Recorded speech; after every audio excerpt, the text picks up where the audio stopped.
तर या कार्यक्रमाचे मी अध्यक्ष म्हणून महाजन सरांना विनंती करतो यांनी या 316व्या वाचक संवादाचा अध्यक्षस्थान महाजन सर यांनी भूषवावं अशी नम्रतेची विनंती आहे. करून सरांच्या परंपरेनुसार या ठिकाणी मी महाजन सरांना विनंती करतो की त्यांनी या कार्यक्रमाचं अध्यक्षस्थान भूषवावं. यानंतर आपल्या या वाचक संवादाचे संवादक आदरणीय माननीय प्राध्यापक अरविंद सरकर यांना सुद्धा मी निमंत्रित करू की त्यांनी मंचावर आपण स्थान भूषवावं. रसिक जनो, नेहमीप्रमाणे हा वाचक संवाद आपण या कार्यक्रमासाठी सर्वजण उपस्थित आहात या सर्व बाजू विचारात घेऊन मी या कार्यक्रमाचं प्रास्ताविक मांडण्यासाठी प्राध्यापक राजपाल पाटील सर यांना विनंती करतो त्यांनी आपलं प्रास्ताविक.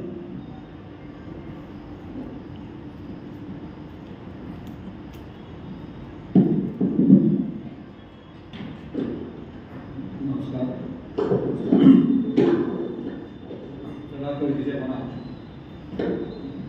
या साहित्यिक, सामाजिक, सांस्कृतिक आणि शैक्षणिक चळवळी अंतर्गत असलेला आपला 316 वाचक संवाद आणि आजचं हे पुस्तक आपल्यासमोर सादर करणार आहे, गुंफणार आहे आदरणीय अरविंद सर आदरणीय लेखक म्हणजे माझं गंगाधर गायकवाड लिखित भूला या साहित्य कृतीवर करणार आहे. आणि आपल्याला माहिती आहे की मागच्या 14 वर्षापासून आपला हा कार्यक्रम नवविरत चालू आहे. अगदी कोरोनाच्या काळातही हा कार्यक्रम आपला थांबलेला नाही, पुढे पण पडलेला नाही.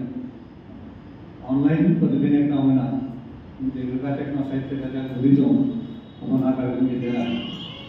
आणि या कार्यक्रमाची थोडक्यात रूपरेषा मी आपल्या पाहुण्यांना सांगितलं आहे की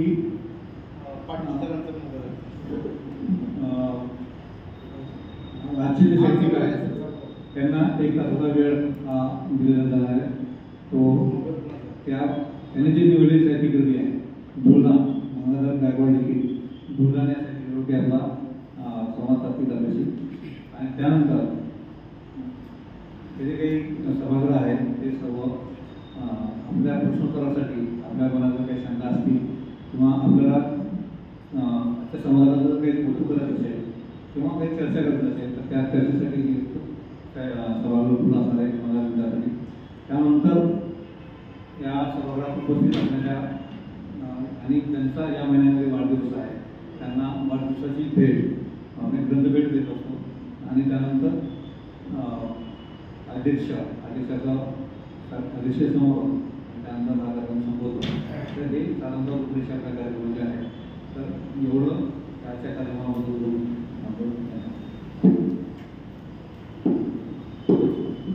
धन्यवाद सर. यानंतर मी अधिक वेळ न घेता परिचय यानंतर मी आजच्या कार्यक्रमाचे संवादक माननीय अरविंद सगळ सर यांचा परिचय देण्यासाठी मी वाचक संवादाचे सदस्य मित्र सर यांना विनंती करतो की त्यांनी आपला व्यक्ती परिचय आहे.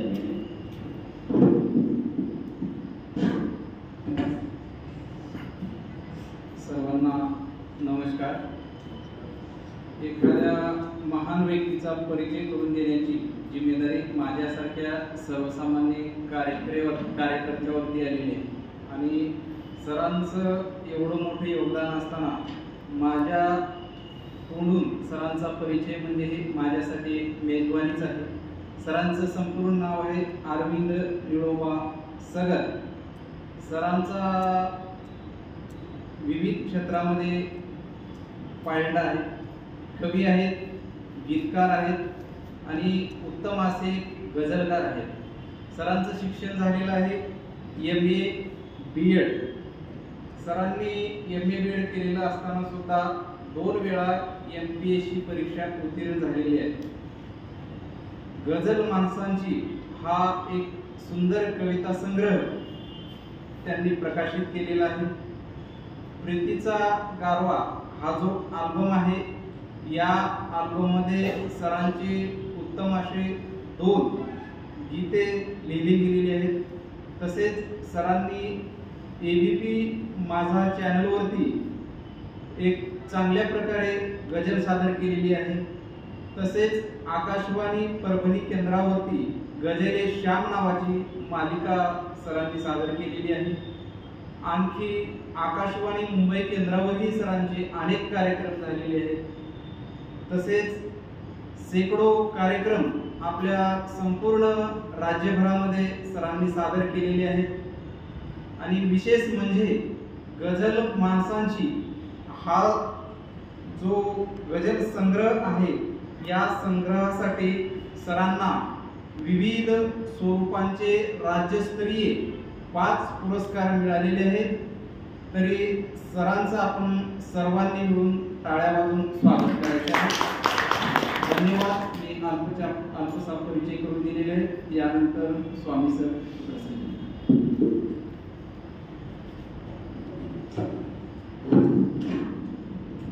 धन्यवाद सर. यानंतर मी अधिक वेळ न डावलता यांच्या कार्यक्रमाचे संवादक यांना विनंती करतो, आज या निवडलेल्या साहित्य कृतीवर आपले विचार व्यक्त करावे. माननीय सगळे सर, आजची साहित्य कृती आहे धूळधान. या साहित्य कृतीचे लेखक आहेत गंगाधर गायकवाड. आणि त्यानंतर मी सगळ्यात सरांना विनंती करतो की त्यांनी या ठिकाणी या कादंबरीचे विचार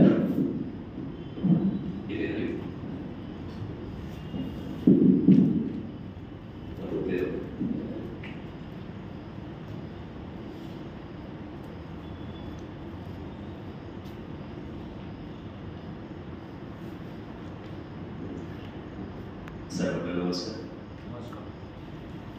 या कार्यक्रमाचे अध्यक्ष आदरणीय महाजन सर, या कार्यक्रमाचे संयोजक आदरणीय कदम सर, गुजरीमध्ये आल्याबरोबर ज्यांनी अत्यंत चांगल्या पद्धतीने माझं आदरातिथ्य केलं ते आमचे मित्र आदरणीय पाटील सर, आपण सर्वच मूक साहित्यिक आणि बोलके रसिक, आणि मुख्यमंत्र्यांनी लाडकी बहीण योजना सुरू केलेली आहे. 2 बहिणी पण आल्यात म्हणून म्हटलं की त्यांचा उल्लेख करणं गरजेचं आहे सध्या. त्याच्यामुळं आपल्या सगळ्यांचं पहिल्यांदा मी धन्यवाद व्यक्त करतो.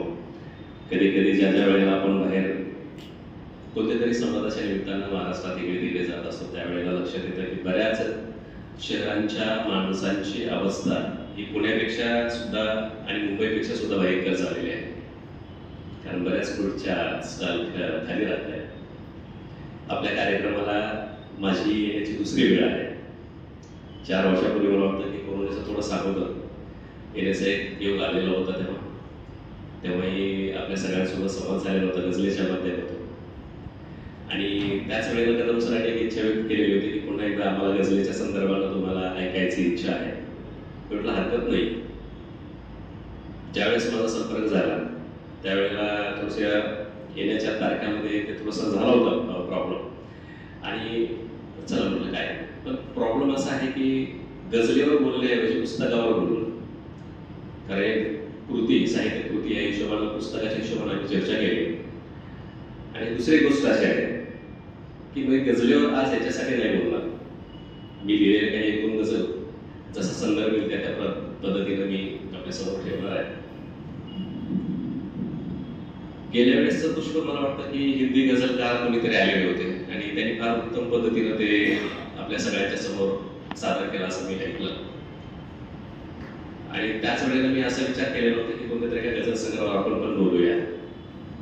पण मराठी साहित्यामध्ये दुर्दैवानं असं म्हणावं लागतं की हिंदी साहित्य आणि उर्दू साहित्यामध्ये जर जितक्या पद्धतीने खोलवर रुजलेली आहे तितक्या सखोल, तितक्या सखलतेनं, तितक्या उत्कटतेनं मराठी साहित्यामध्ये गझल अजून तरी तितकी रुजलेली नाही की ज्या म्हणजे गझल लिहितात बरेच जण लिहितात. अलीकडच्या काळामध्ये बऱ्यापैकी गझल लोकांना आवडते आणि हेच गझलेचं दुर्दैव की लोकांना आवडते, लोकांनी वाहवा करावं किंवा लोकांना टाळ्या वाजवता येतील किंवा आपल्याला बऱ्यापैकी कवितेपेक्षा सुद्धा चांगली मिळेल म्हणून काही लिहिलं जातं आणि हे गझल क्षेत्रासाठी फार धोकादायक आहे. आणि एक सुरेश भट्टांनी तत्कालीन काही 1-2 गझलकार जुने काळातले सोडले आणि इकडचे आधुनिक किंवा माझ्या समवयस्क पिढीतले 2-3 गझल सोडले 3-4 जण. तर गझलीच्या अशा खोलवर जाताना मला थोडीशी अडचणी येतात. हा म्हणजे कधीतरी आपल्याला मान्य करावं लागतं. एक माझा मित्र आहे, तो म्हणतो की शेंबूड आपला असला म्हणून किती दिवस नाकात ठेवायचा, कधी तर तो काढावाच लागेल आणि म्हणून गझलेचं नेमकं असं झालंय. म्हणून एक सुंदर अशी कादंबरी माझ्या वाचनात आली.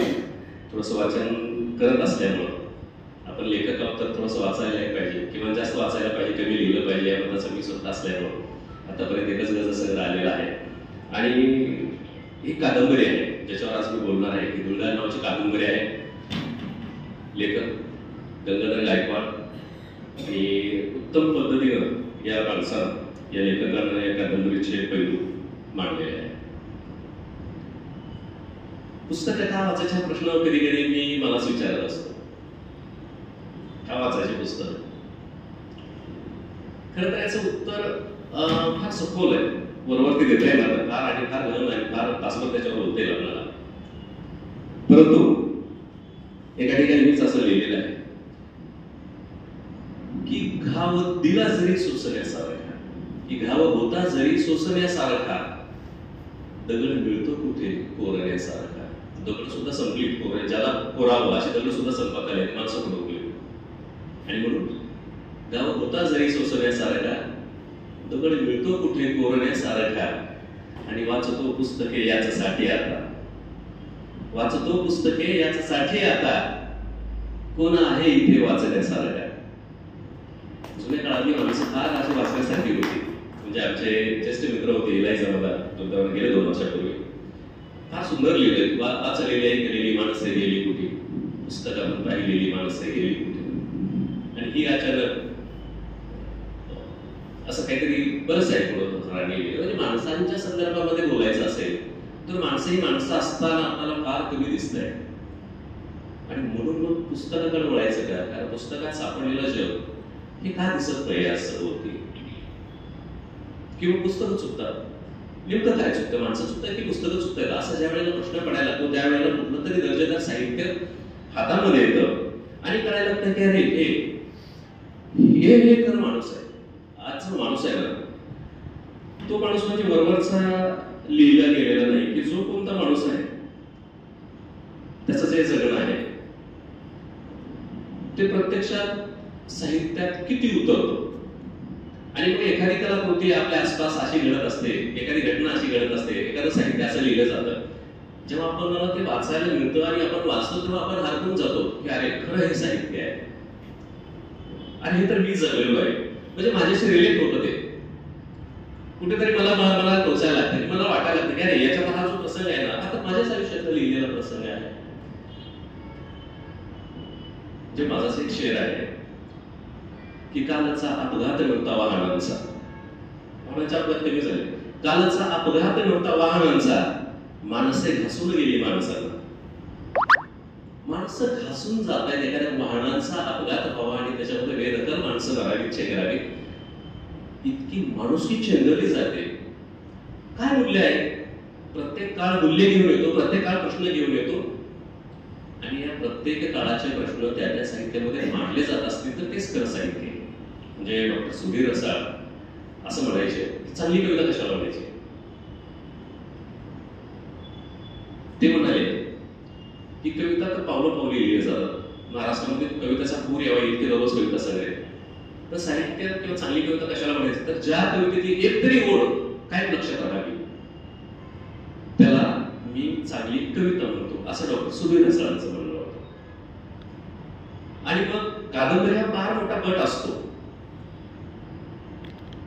आपल्या जगण्याच्या बहुतांश वेदना, आपल्या जगण्याचे बहुतांश संदर्भ, आपल्या जगण्याच्या बहुतांश शक्यता कादंबरी इतक्या मोकळ्या मनानं, मोकळ्या हातानं आणि खोल पद्धतीनं दुसऱ्या कोणत्या ह्याच्यामध्ये लिहिल्या जातील असं नाही वाटत. आणि म्हणून कादंबरी लिहितं आणि लिहिणार फार जबाबदार जर असेल आणि उत्तम पद्धतीनं जर त्याला समाजाची जाण असेल, माझाचं निरीक्षण असेल तर फार सुंदर पद्धतीने त्याला पकडता येतं कादंबरीमध्ये. या कादंबरीमध्ये एक वाक्य आहे. आता या लेखकाशी आपल्या सगळ्यांसोबत संवाद करायचा म्हणून मी बऱ्याचदा लेखकाशी बोलतोय. शब्दाशब्दावर आपण बोलू शकतो, इतके सुंदर याच्यामध्ये मांडणी केलेली आहे. म्हणजे त्याच्यातला एक माणूस असा म्हणतोय, खेडेगावातला माणूस आहे, फार कमी शिकलेला माणूस आहे, आणि तो जातोय तहसीलदाराच्या समोर.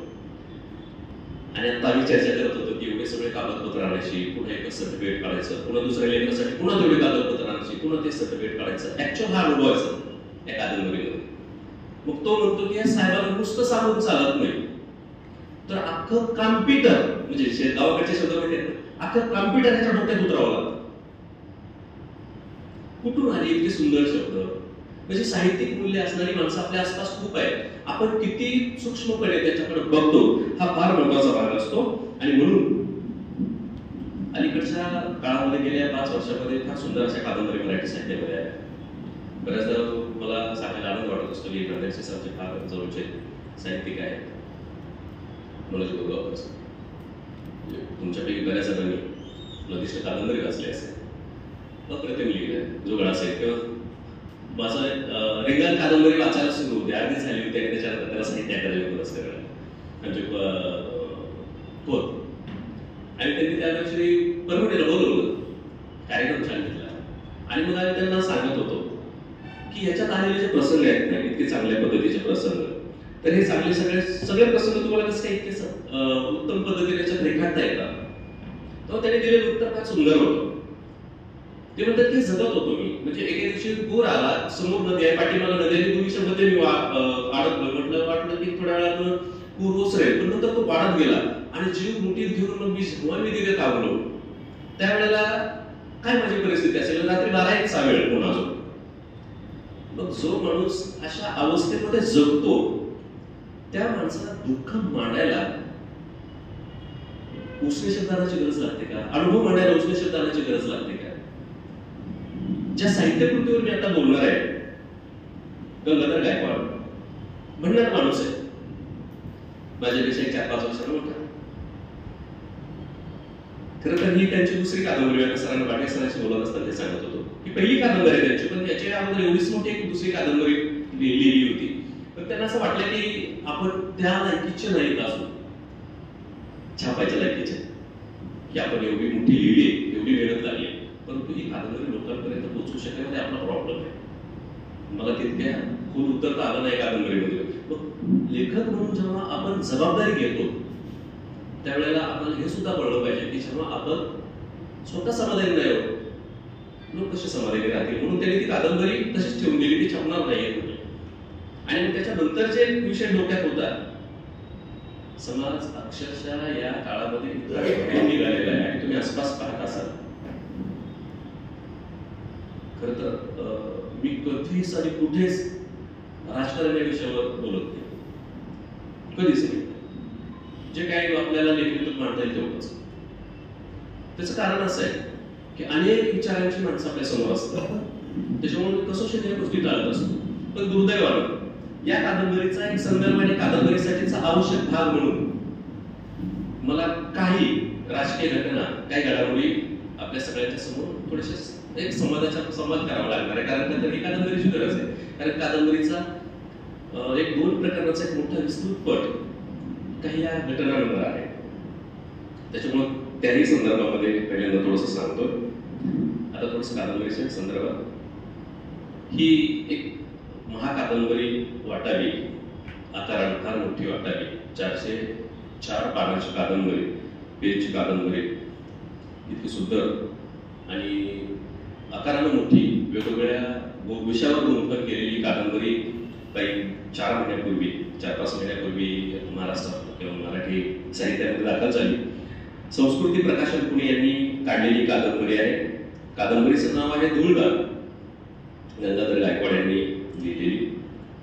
किंमत 600 रुपये आहे कादंबरीची आणि सुंदर मुखपृष्ठ केलेलं आहे. मनपृष्ठावर लेखकाला स्वतःच लिहिलेलं आहे. अलीकडे अशा स्वरूपानं एक समाज माध्यमामध्ये आणि साहित्यिक वर्तुळामध्ये नवलेखकामध्ये विशेषतः एक खोल डोक्यामध्ये बसलेलं पण आमच्या 10 वर्षापूर्वी कुठल्या तरी एखाद्या प्रस्थापित असणाऱ्या साहित्यिकाला पकडायचं, ज्याचं नाव बऱ्यापैकी माहिती आहे लोकांना, आणि त्याला धरायचं, त्याच्याकडून मग लिहून घ्यायचं आणि बरोबर पाठीमागे छापून टाकायचं. याचा साईड इफेक्ट काय माहिती आहे का? आता या साहित्य क्षेत्रामध्ये मीही वावरतो, म्हणजे मराठीतले त्यातल्या त्यात बऱ्यापैकी वृद्ध असणाऱ्या लोकांपर्यंत, काही लोकांपर्यंत माझा सुद्धा संपर्क आहे, आणि अगदी लिहिणाऱ्या नवीन सगळ्यांसोबत असते. त्याच्यामुळे मला हे खूळ माहिती आहे. आपल्या मराठी साहित्यामध्ये अशा अनेक प्रस्थापित लेखक आहेत की जे हे लिहिण्यासाठी त्यांना हे वाचायची गरज नाही पडत. म्हणजे किती ढोंगी पद्धतीने लिहिलं जातं. ब्लरला कधी लिहित होता आपण, ज्या वेळेला हे पूर्ण वाचून त्याला त्याच्यावर म्हणजे दूध सगळं टाकून उकाळल्याच्या नंतर साय येईल ना. ही जी प्रस्थापित मंडळी आहेत, त्याच्यातली काही मंडळी अशी आहेत की साय तुमच्या दुधावर सोडून देते. तुमचं दूध तापलेलं असो की थंड असो, आणि त्याच्यासाठी आर्थिक व्यवहार होतो. असे माझे काही मित्र आहेत की ज्यांच्याकडून एक ब्लर लिहिण्यासाठी 15-20 हजार रुपये एका साहित्यिकाने घेतले. पण हा जो मित्र आहे म्हणून तसं आहे, मला पण फार काही काही गोष्टींचं फार कौतुक वाटतं. कशाला कुणाकडे जायचं, आपणच त्याच्यातल्या काही गोळी, आणि ही सगळी कादंबरी बऱ्यापैकी चर्चा सुरू आहे कादंबरीची. त्याच्यामुळे मला असं वाटतं की आपण या पुस्तकावर बोलायला काहीच हरकत नाही. अर्पण पत्रिका फार सुंदर आहे. कोणते पुस्तक जेव्हा माझ्या हातात पडतं तेव्हा मी पहिल्यांदा अर्पण पत्रिका वाचत असतो, आणि त्याच्यानंतर ब्लर वाचायचं. मुखपृष्ठ नाही पाहिलं तरी सुद्धा चालतं, कारण जे आत लिहिलेलं आहे फार सुंदर आहे. 1-2 वाक्यामध्ये कादंबरी कशावर आहे हे तुम्हाला मी अगोदर सांगेन, त्याच्यानंतर तुम्हाला लक्षात येईल की अर्पण पत्रिका किती सुंदर आहे. ही कादंबरी एका गावावर आहे.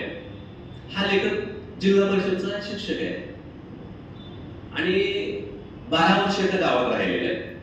त्यानंतर त्यांची बदली झाली. आता तर 3 वर्षाचं धोरण आलंय आणि सगळ्यात दिसतो. पण एक शिक्षक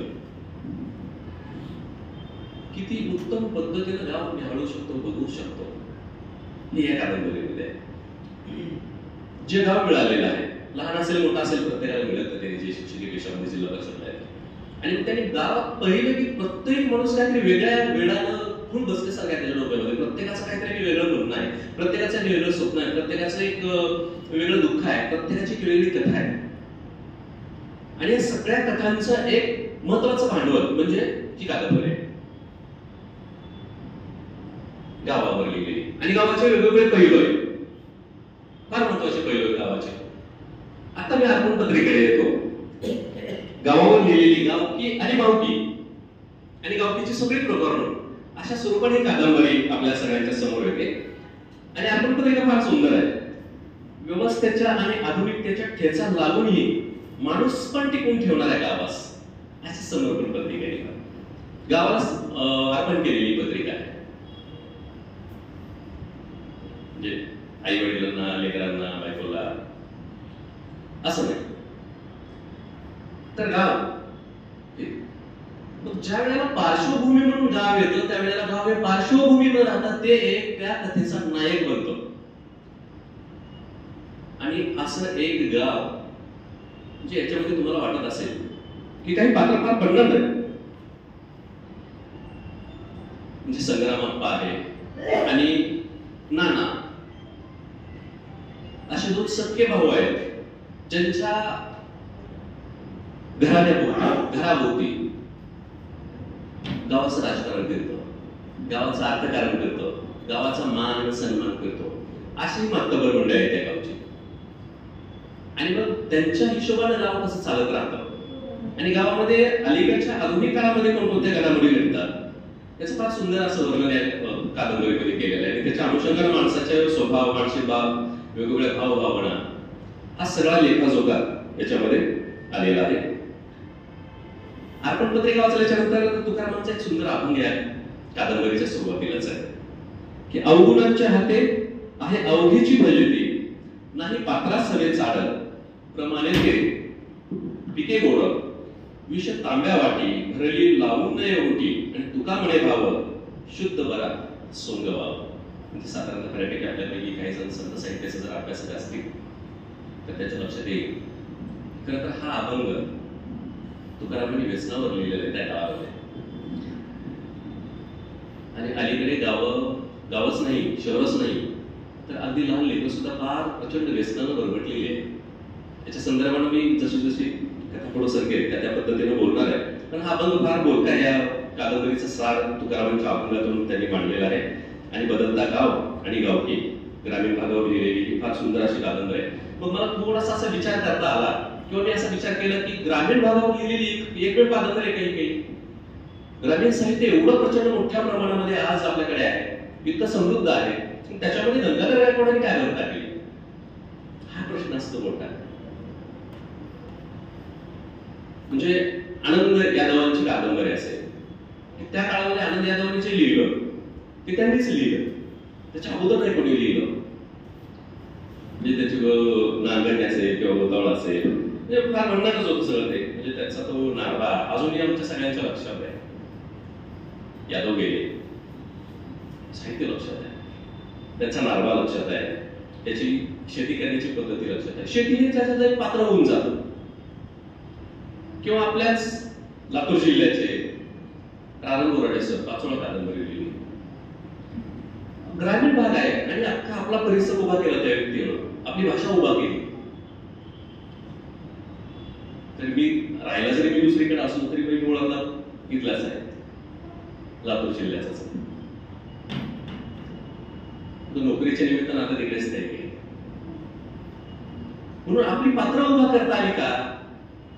आणि आपली पात्र उभा केली तर पुन्हा त्याच लेखकाने जे लिहिलं तेच आपण लिहितोय का? मग वाचायचं कशासाठी? एक आनंद यादव वाचलेलं पुढे वाचायचं कशासाठी हा प्रश्न यायला लागतो. आणि मग आपल्याला पुढच्या लेखकाची नावं कळायला लागतात. म्हणजे साधारणतः पागिरा कादंबरी असेल, झाडाझडती कादंबरी असेल, या दोन्ही कादंबरीच्या मुळाशी तत्व आहे पाण्याचं. बघा, विस्थापित असा एक भाग असतो प्रत्येक गावामध्ये, कोणीतरी प्रस्थापित असतं, कोणीतरी विस्थापित असतं. आपल्याला हे सुद्धा लक्षात येतं की पाण्याचा प्रश्न निर्माण होतो, पाणी टंचाई निर्माण होते, तेव्हा पाणी टंचाईवर लिहिलं जाणं म्हणजे पाणी हे एक पात्र होऊन जातं.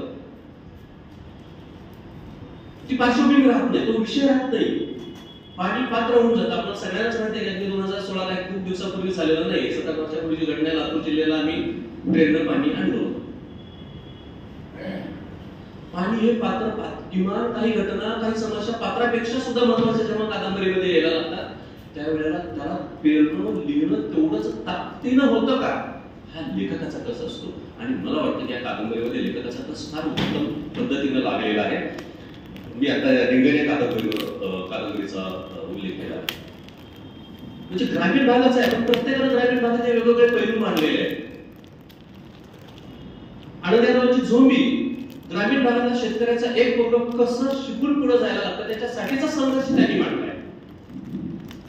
मग त्याच पोराचा शेतकरी बाप कोणत्या अवस्थेमध्ये पिळला जातो, कसा पाचोळा होतो, हा रानन बोराडे सरांनी मांडला. शेती उत्पन्न नाही का निघत नाही, कारण पाणी जर नसेल तर आपल्या बहुतांश लातूर जिल्ह्याची शेती ही बहुतांश कोरडवाहू आहे.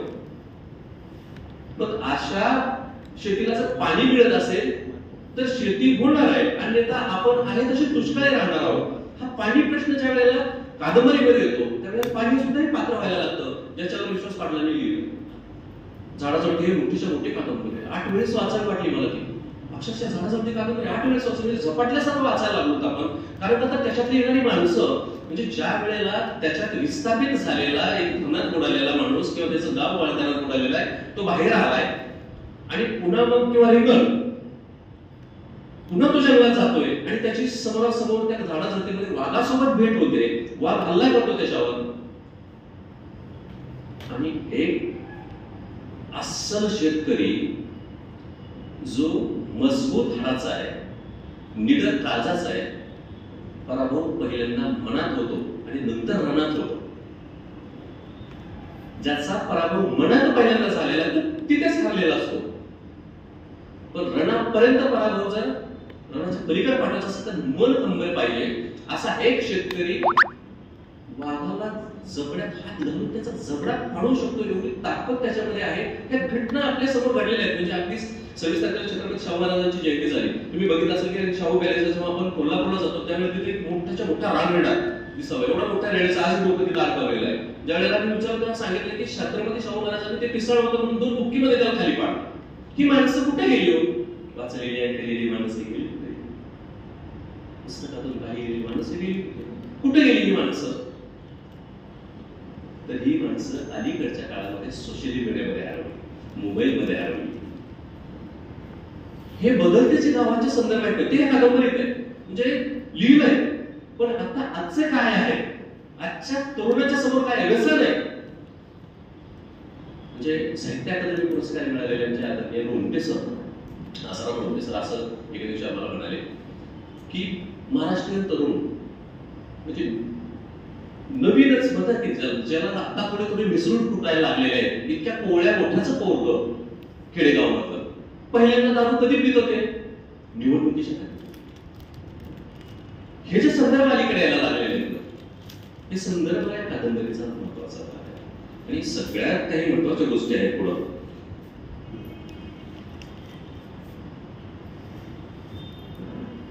की विस्थापन. तुमचं आमचं प्रस्थापित आर्थिक मानसिक सगळ्यात महत्वाचा अलीकडच्या काळाचा प्रश्न आहे मानसिक विस्थापन. म्हणजे आमची पोटं भरली. तुम्ही माझ्यासमोर सगळे वृद्ध आणि ज्येष्ठ मंडळी आहात. तुमच्या लहानपणी जे चोऱ्या झालेल्या आहेत मी माझ्या लहानपणी पाहिलंय की आमच्याच गावाच्या आसपास असणारा जो काही असं थोडंसं काही ग्रस्ती समाज आहे. काय चोरून न्यायचा शेताकडून? ज्वारी खुडून न्यायचा. ज्वारी कुठली आली आहे? नंतरच्या काळामध्ये हायब्रिडच होतं. तोही खुडून न्यायचा. चोऱ्या कशाच्या होत्या? हायब्रिड, ज्वारी, डाळ.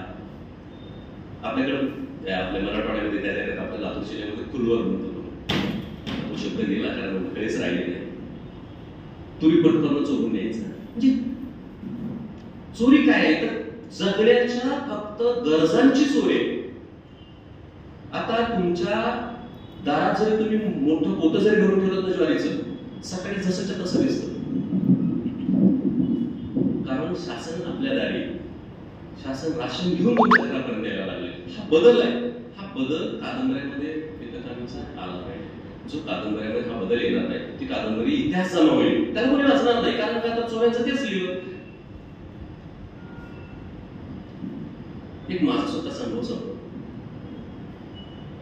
मी असं दुसऱ्या मजल्यावर राहतो आणि वरती माझी एक सेपरेट खोली आहे पाटील. माझ्या कॉलनीमध्ये मी माझ्या वरच्या खोलीला कधीच आजपर्यंत कुलूप लावलं नाही. कधीच नाही. घरी कोणी असो की नसो आजपर्यंत खोलीला कुलूप लागलेलं नाही आणि खोली पूर्ण भरलेली आहे. साधारणतः 2 ते 2.25 लाखाची मालमत्ता आहे वरती. काय आहे माहिती? पुस्तक. एक सुद्धा माझी इच्छा की चोरी झाली पाहिजे.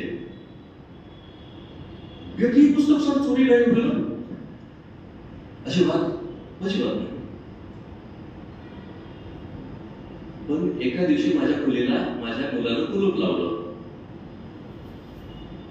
कारण त्यानं 5,000 रुपयाचं व्हायोलिन आणलं होतं. व्हायोलिन चोरीला जाण्याची भीती वाटते, मोबाईल चोरीला जाण्याची भीती वाटते, पुस्तक चोरीला जाण्याची भीती नाही वाटत. ज्वारी बाजरी चोरी जाण्याची भीती राहायचा. मग चोऱ्या कशाच्या होत्या? समाज बदललाय, प्रश्न बदलले, चोऱ्या सुद्धा बदलल्या, जगण्याची साधनं सुद्धा बदलली. माझ्या समोर काही धोतरवाली 2 माणसं आहेत. शेवटची पिढी आहे. संपली कादंबरीतून संपली ती पिढी सुद्धा. हे आलं पाहिजे ना कादंबरीमध्ये. मला सांगा माझ्या वडील धोतर घालतात. मी कधी धोतर घालेन का? मला जर धोतराची माणसं प्रेमळपणे मला आयुष्यात जपायची असतील कुठले जपणार आहे? हे जे बदल समाजातले होत आहेत हे सगळे बदल लेखक म्हणून आपण किती उत्तम पद्धतीने टिकवू शकतो हा सगळ्यात महत्वाचा भाग असतो. आणि हा महत्वाचा भाग या कादंबरीमध्ये फार उत्तम पद्धतीनं आलेला आहे असं माझं स्वतःचं निरीक्षण आहे. काही विषय आहेत बघा. कोणते विषय आहेत? या कादंबरीचा सगळ्यात महत्वाचा पैलू हा एक नाहीये. गाव हा एक महत्वाचा पैलू आणि गावाच्या अनुषंगाने जेवढी प्रकरणं घडतात त्याच्यातील बहुतांश प्रकरणं जी तुमच्या आमच्या प्रत्येकाच्या गरजांना लागू पडतात ती सगळीच प्रकरण याच्यामध्ये आलेली आहे. त्याच्यामुळे कादंबरी मोठी आहे आणि तरी वाचली आहे, कंटाळवाणी नाहीये, फार उत्तम पद्धतीने पुढे पुढे जाते. मग कोणकोणते विषय आजकाल अलीकडे सगळ्यांच्या जिव्हाळ्याचा विषय जो विषय झाला तो राजकारण झालाय. सगळ्यांच्या जिव्हाळ्याचा विषय झाला आणि त्याच्यावरून दुर्दैव असं म्हणावं लागतं की हे जे राजकारण आहे गेल्या काही वर्षामध्ये हे राजकारण पुन्हा एकदा कधी नाही इतकं साठवलं येऊन ठेवलं. मी सुरुवातीलाच म्हटलं की जात आणि राजकारण या दोन गोष्टीच्या मला कधीच मी कधी बोलत नाही, पण या कादंबरीचा त्या सुद्धा आहे, कारण ते आपल्या गरजेच्या झालेल्या आहेत आता आणि एवढ्या निगडीत झालेल्या आहेत की खुणं पडतायत माणसांची. पुन्हा एकदा महाराष्ट्रामध्ये जातीपातीवरून राजकारणावरून खुणं पडतायत आणि त्याचं उत्तम उदाहरण कालच तुम्ही टीव्हीवर अनुभवलेलं. हेच आहे कादंबरीमध्ये घटना नंतर काढतायत, लेखक पहिल्यांदा लिहून काढतो. असं म्हणतात की रामायण पहिल्यांदा लिहिलं गेलं नंतर घडलं. हेच लेखकाचं खरं श्रेय असतं ना. लेखक दुसरा काय असतो? लेखक तुम्ही आम्ही माणसाचा आहोत, परंतु ज्याला दूरचं दिसतं तो जरा जास्त शहाणा माणूस असतो आणि म्हणून आपण म्हणतो जरा शहाणा सुद्धा माणूस आहे, तुला कळत नाही हे असं म्हणून काय तू तर शहाणा होता कारण तुला दूरचं दिसतं ना. ही लेखक मंडळी जरा शहाणे असतात असं माझं वैयक्तिक मत आहे. आता लेखकामध्ये अजून एक पद्धती अलीकडच्या काळामध्ये जरा विचित्रपणे त्याच्यामध्ये वाढल्या, कारण प्रत्येक ठिकाणी राजकारण घुसलं आणि खरं लेखन थोडंसं बाजूला होत चाललेलं आहे. मी आता पाटील सरांसोबत तेच म्हणत होतो की माझे काही 1-2 मित्र आहेत इथे काय चांगलं लिहिणार आहे. त्यांना सहज म्हटलं की हा असा माझा मित्र आहे, येतो का तो तुमच्या काही कार्यक्रमाला? तर पाटील सर म्हणले नाही, तू जरा मोठा माणूस. मोठा माणूस म्हणजे काय असतो? पहिल्यांदा तो माणूस आहे आणि जो माणूस स्वतः मोठा समजतो तो मोठा असतो का? लेखक होणं म्हणजे जबाबदारी सांभाळणं, जबाबदारीला पळणं नाहीये. म्हणजे मी मोठ्या स्टेजवर गेलो तरच माझी वाहवा होईल किंवा मला 10,000 रुपये मिळाले किंवा अंतर घेतलं तरच मी तिथे कार्यक्रमाला येईल, हा लेखकाचा भाग नाही. कधी कधी आम्हाला आमच्या खिशातून, कारण इतक्या उत्तम पद्धतीने तुम्ही इथं कार्यक्रम घेता, माझी सुद्धा कधीतरी जबाबदारी होती. काय हरकत आहे एखाद्या कार्यक्रमाला स्वतःच्या खिशातून तिकीट काढलं, काय बिघडतं? अशा काही घटना आहेत. त्याच्यामुळं आप्पा आणि नाना हे 2 सख्खे भाऊ आहेत, दोघांचं म्हणजे ते विरोध आहेत बऱ्यापैकी. आता उतारवयात आहेत आणि त्यांची पोरं कर्तृत्वाला आलेली आहे त्या कादंबरीमध्ये. आणि मग गावावर दबदबा असणार संग्रामाप्पा पाटील आणि नाना पाटील असे 2 सख्खे भाऊ, अत्यंत सोज्वळ असणारे. त्यांच्या म्हणजे आप्पाची बायको कांताबाई आहे, नानाची बायको लक्ष्मीबाई आहे. ही एक पिढी आहे, कर्तृत्व करून आता आराम करायला लागलेली आणि कर्तृत्वावर आलेली त्यांची पुढची पिढी आहे. नानाला 2 मुलं आहेत, एक सर्जेराव आहे, दुसरा संपत आहे. आप्पाला पण मुलगा आहे प्रताप नावाचा आणि अत्यंत सोज्वळ संस्कारात वाढलेली ही सगळी लेकरं आहे. त्या गावात अजून एक कुटुंब आहे शंकर नावाचा, तोही आप्पाच्या जवळचाच आहे. नानाचा स्वभाव शांत आहे, सख्खा भाऊ असून आप्पाचा स्वभाव हा तापट आहे, उग्र माणूस आहे, हा दांभिक माणूस आहे, जो स्वतःच्या लेकरांना सुद्धा निव्वळ शिवाय देतो. पहिल्यांदा म्हणजे खिशामध्ये पैसे पडल्याच्या नंतर पहिल्यांदा तो काहीतरी वाईट मार्गाला लावतोय आणि त्याच्यानंतर संसाराला लावतोय, असं हे आप्पाचं कुटुंब आहे. पण आप्पाच्या पोटी जो जन्मलेला मुलगा आहे प्रताप नावाचा, हा प्रचंड प्रामाणिक पोरगा आहे.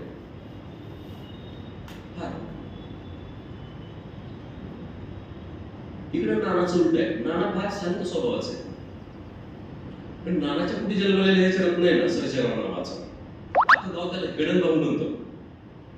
त्याचं नाव हेडन भाऊ, गावाला हेडन भाऊच माहिती, सर्जेराव त्याला कोणीच म्हणत नाही, हेडन भाऊ. आपल्या सगळ्यांना माहिती आहे की ग्रामीण पार्श्वभूमी असणारी माणसं आहेत, आपल्या प्रत्येकाच्या गावामध्ये अशी काही टोपण नाव असणारी माणसं आहेत बघा.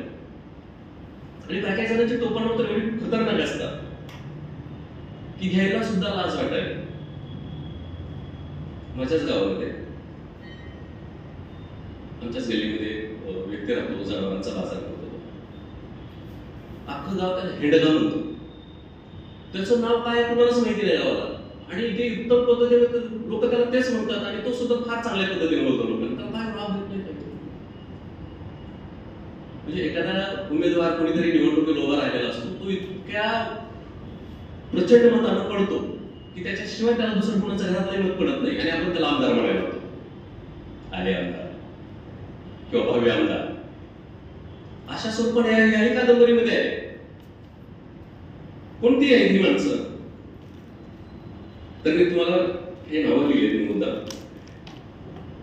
बाळ्या नावाचं कॅरेक्टर याच्यामध्ये टपोर कॅरेक्टर आहे. फक्त ते घरीचे खातं बापानं दबावलेलं आणि पारावर बसलं, मोठ्यावर बसून आपलं गप्पा चपाट्या मारणार, पण जाऊन सगळं त्याला येडं बाळ्या होतं. त्यानंतर दोघं सख्खे भाऊ आहेत, काशीनाथ आणि विश्वनाथ. लोक त्याला राहून केतू म्हणतात. तुमच्या आपल्या सगळ्याचा वागण्याचा एक लेखाजोखा जो असतो ना, प्रत्येक गावातली माणसं करत असतात. प्रत्येक चांगल्या कामामध्ये आड तंग घालणं हे या लोकांचं काम आहे. कारण त्यात स्वतः खायचं, कमाई बापाची आणि निवंत बसून खायचं, असं एक काम आहे यांचं. त्याच्यानंतर एक बाबाराव नावाचा व्यक्ती याच्यामध्ये कादंबरीमध्ये हा हुशार आहे, पण त्याची हुशारी कुठे माहितीये का? तो मटका किंग आहे. पोलिसांपेक्षा चोर हुशार असतात बऱ्याच. म्हणजे विश्वास नांगरे पाटलांनी लातूरचं उदाहरण सांगितलं, तुमच्या सगळ्यांना माहिती आहे की अक्षरशः 40-42 किलोमीटर एका चोराला ताणलं त्यांनी, आणि ज्या स्पीडनं पळत होता तो तेवढी किलोमीटर. उगी सहज उत्सुकता म्हणून नांगरे पाटलांनी सहज बघितले की ऑलिम्पिक मध्ये जास्तीत जास्त पळालेला आणि किती कमी वेळामध्ये पळालेला कोण आहे माणूस, किती वेळाचा आहे. त्यांच्यानंतर लक्षात आलं की हा चोर ऑलिम्पिकच्या वर्ल्ड रेकॉर्ड करणाऱ्या खेळाडूपेक्षा सुद्धा जास्त पळालेला आणि कमी वेळामध्ये त्यानं तेवढा अंतर गाठलं. म्हणजे सकारात्मकता गावामध्ये नाहीये, क्वालिटी आहे, पण ती क्वालिटी सकारात्मकतेकडे ओळख नाहीये. वर्ग प्रचंड हुशार आहे हो, पण मायबापांना शिवाय देतो. माझ्या गावामध्ये 2 वर्षापूर्वी अशा एका सज्जन माणसानं आत्महत्या केली की ज्याच्या पोरानं बापाला उचलून आपटलंय आणि बापाला ते सहन झालं नाही. बिचाऱ्यानं ज्या हातानं झाड लावलेलं होतं त्याच मोठ्या झाडाला झालेल्या आत्महत्या. गाव बदलतो, माणसं बदलत आहेत, ही माणसं नाहीत राहिली. मग असं का बरं झालं याचा विचार करायला कोणी तयार नाही. आम्ही परेशान आहोत. आज एका महाराष्ट्रातल्या एका लेखकानं फेसबुकवर फार सुंदर लिहिलं, आजच एक गोष्ट आहे की काय झालंय समाजाला, इथल्या जाती इतक्या उघडूनवर कशा आल्या, इतक्या टोकदार का झाल्या, आणि याच्यावर कोणता साहित्यिक का बोलत नाही. असं म्हणतात की या समाजाला दिशा दाखवण्याची ताकद लेखणीमध्ये असते. लेखणी ज्याच्या हातात आहे तो लेखक असतो, आणि त्या लेखकानं जर समाजामध्ये घडलेल्या वाईट प्रवृत्तीवर जर भाष्य नाही केलं तर मग त्याचा काळ त्याला माफ करणार असतो. जगातील सगळ्यात जास्त लोकसंख्या आपली आहे. दोष तुमच्या पिढीचा नाही, दोष तुमच्या अगोदरच्या पिढीचा आहे. त्यांना जाब विचारला जाईल. उद्या तुमचे प्रश्न नाही, आपल्याला हा प्रश्नच कधी कळत नाही. राजकारण ज्या वेळेस या कादंबरीमध्ये मी वाचायला लागलो त्यावेळेला लक्षात येतं आपल्याला की माझ्या लेकराला नोकऱ्या का बरं नाहीये, माझ्या शहरात रस्त्याने एवढे खड्डे का बरं आहेत. म्हणजे छत्रपती संभाजी महाराज आमच्या परभणीतून यायला जातात, एक सांगतो उदाहरण. आणि पुढे गेल्याच्या नंतर तरी गाडीतून उतरून बाजूला झाले. मागच्या गेले वर्षाचं उदाहरण आहे, गेले 1.5-2 वर्षापूर्वीचं उदाहरण. तितक्यात मीडियावाल्याला कुठून काय खबर लगेच माहीत तोंडाला लावून छत्रपती संभाजी महाराज म्हणाले की इतके परभणीचे लोक शोषित कसे काय, म्हणजे तुमचे लेकरं खड्ड्यात पडतायत आणि तुम्ही कोणीच जाब विचारत नाही. इतकी शोषकता आली कुठे?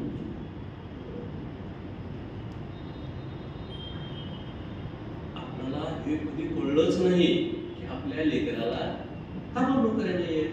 परदेशामध्ये नोकऱ्या आहेत, आमच्याकडे काबत नाहीये. कारण ज्यांनी ही मोहीम राबवायची त्यांचं डोकं तयार नाही. कारण तयार डोक्याची माणसं आपण बाजूला काढली आणि ही आमच्या इकडून आपण पाठवली. हा प्रश्न आहे आणि तो प्रश्न कादंबरीमध्ये राजकारण म्हणून येतो.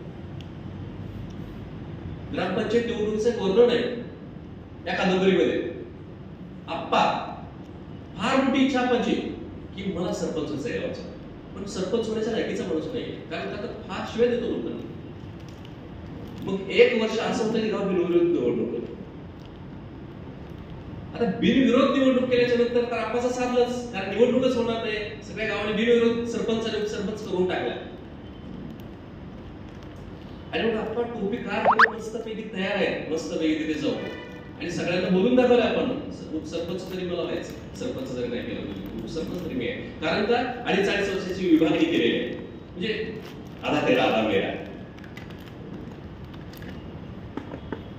सरकार तुम्हारी है, सरदार तुम्हारा है, झूठ को सच लिखो, अखबार तुम्हारा है.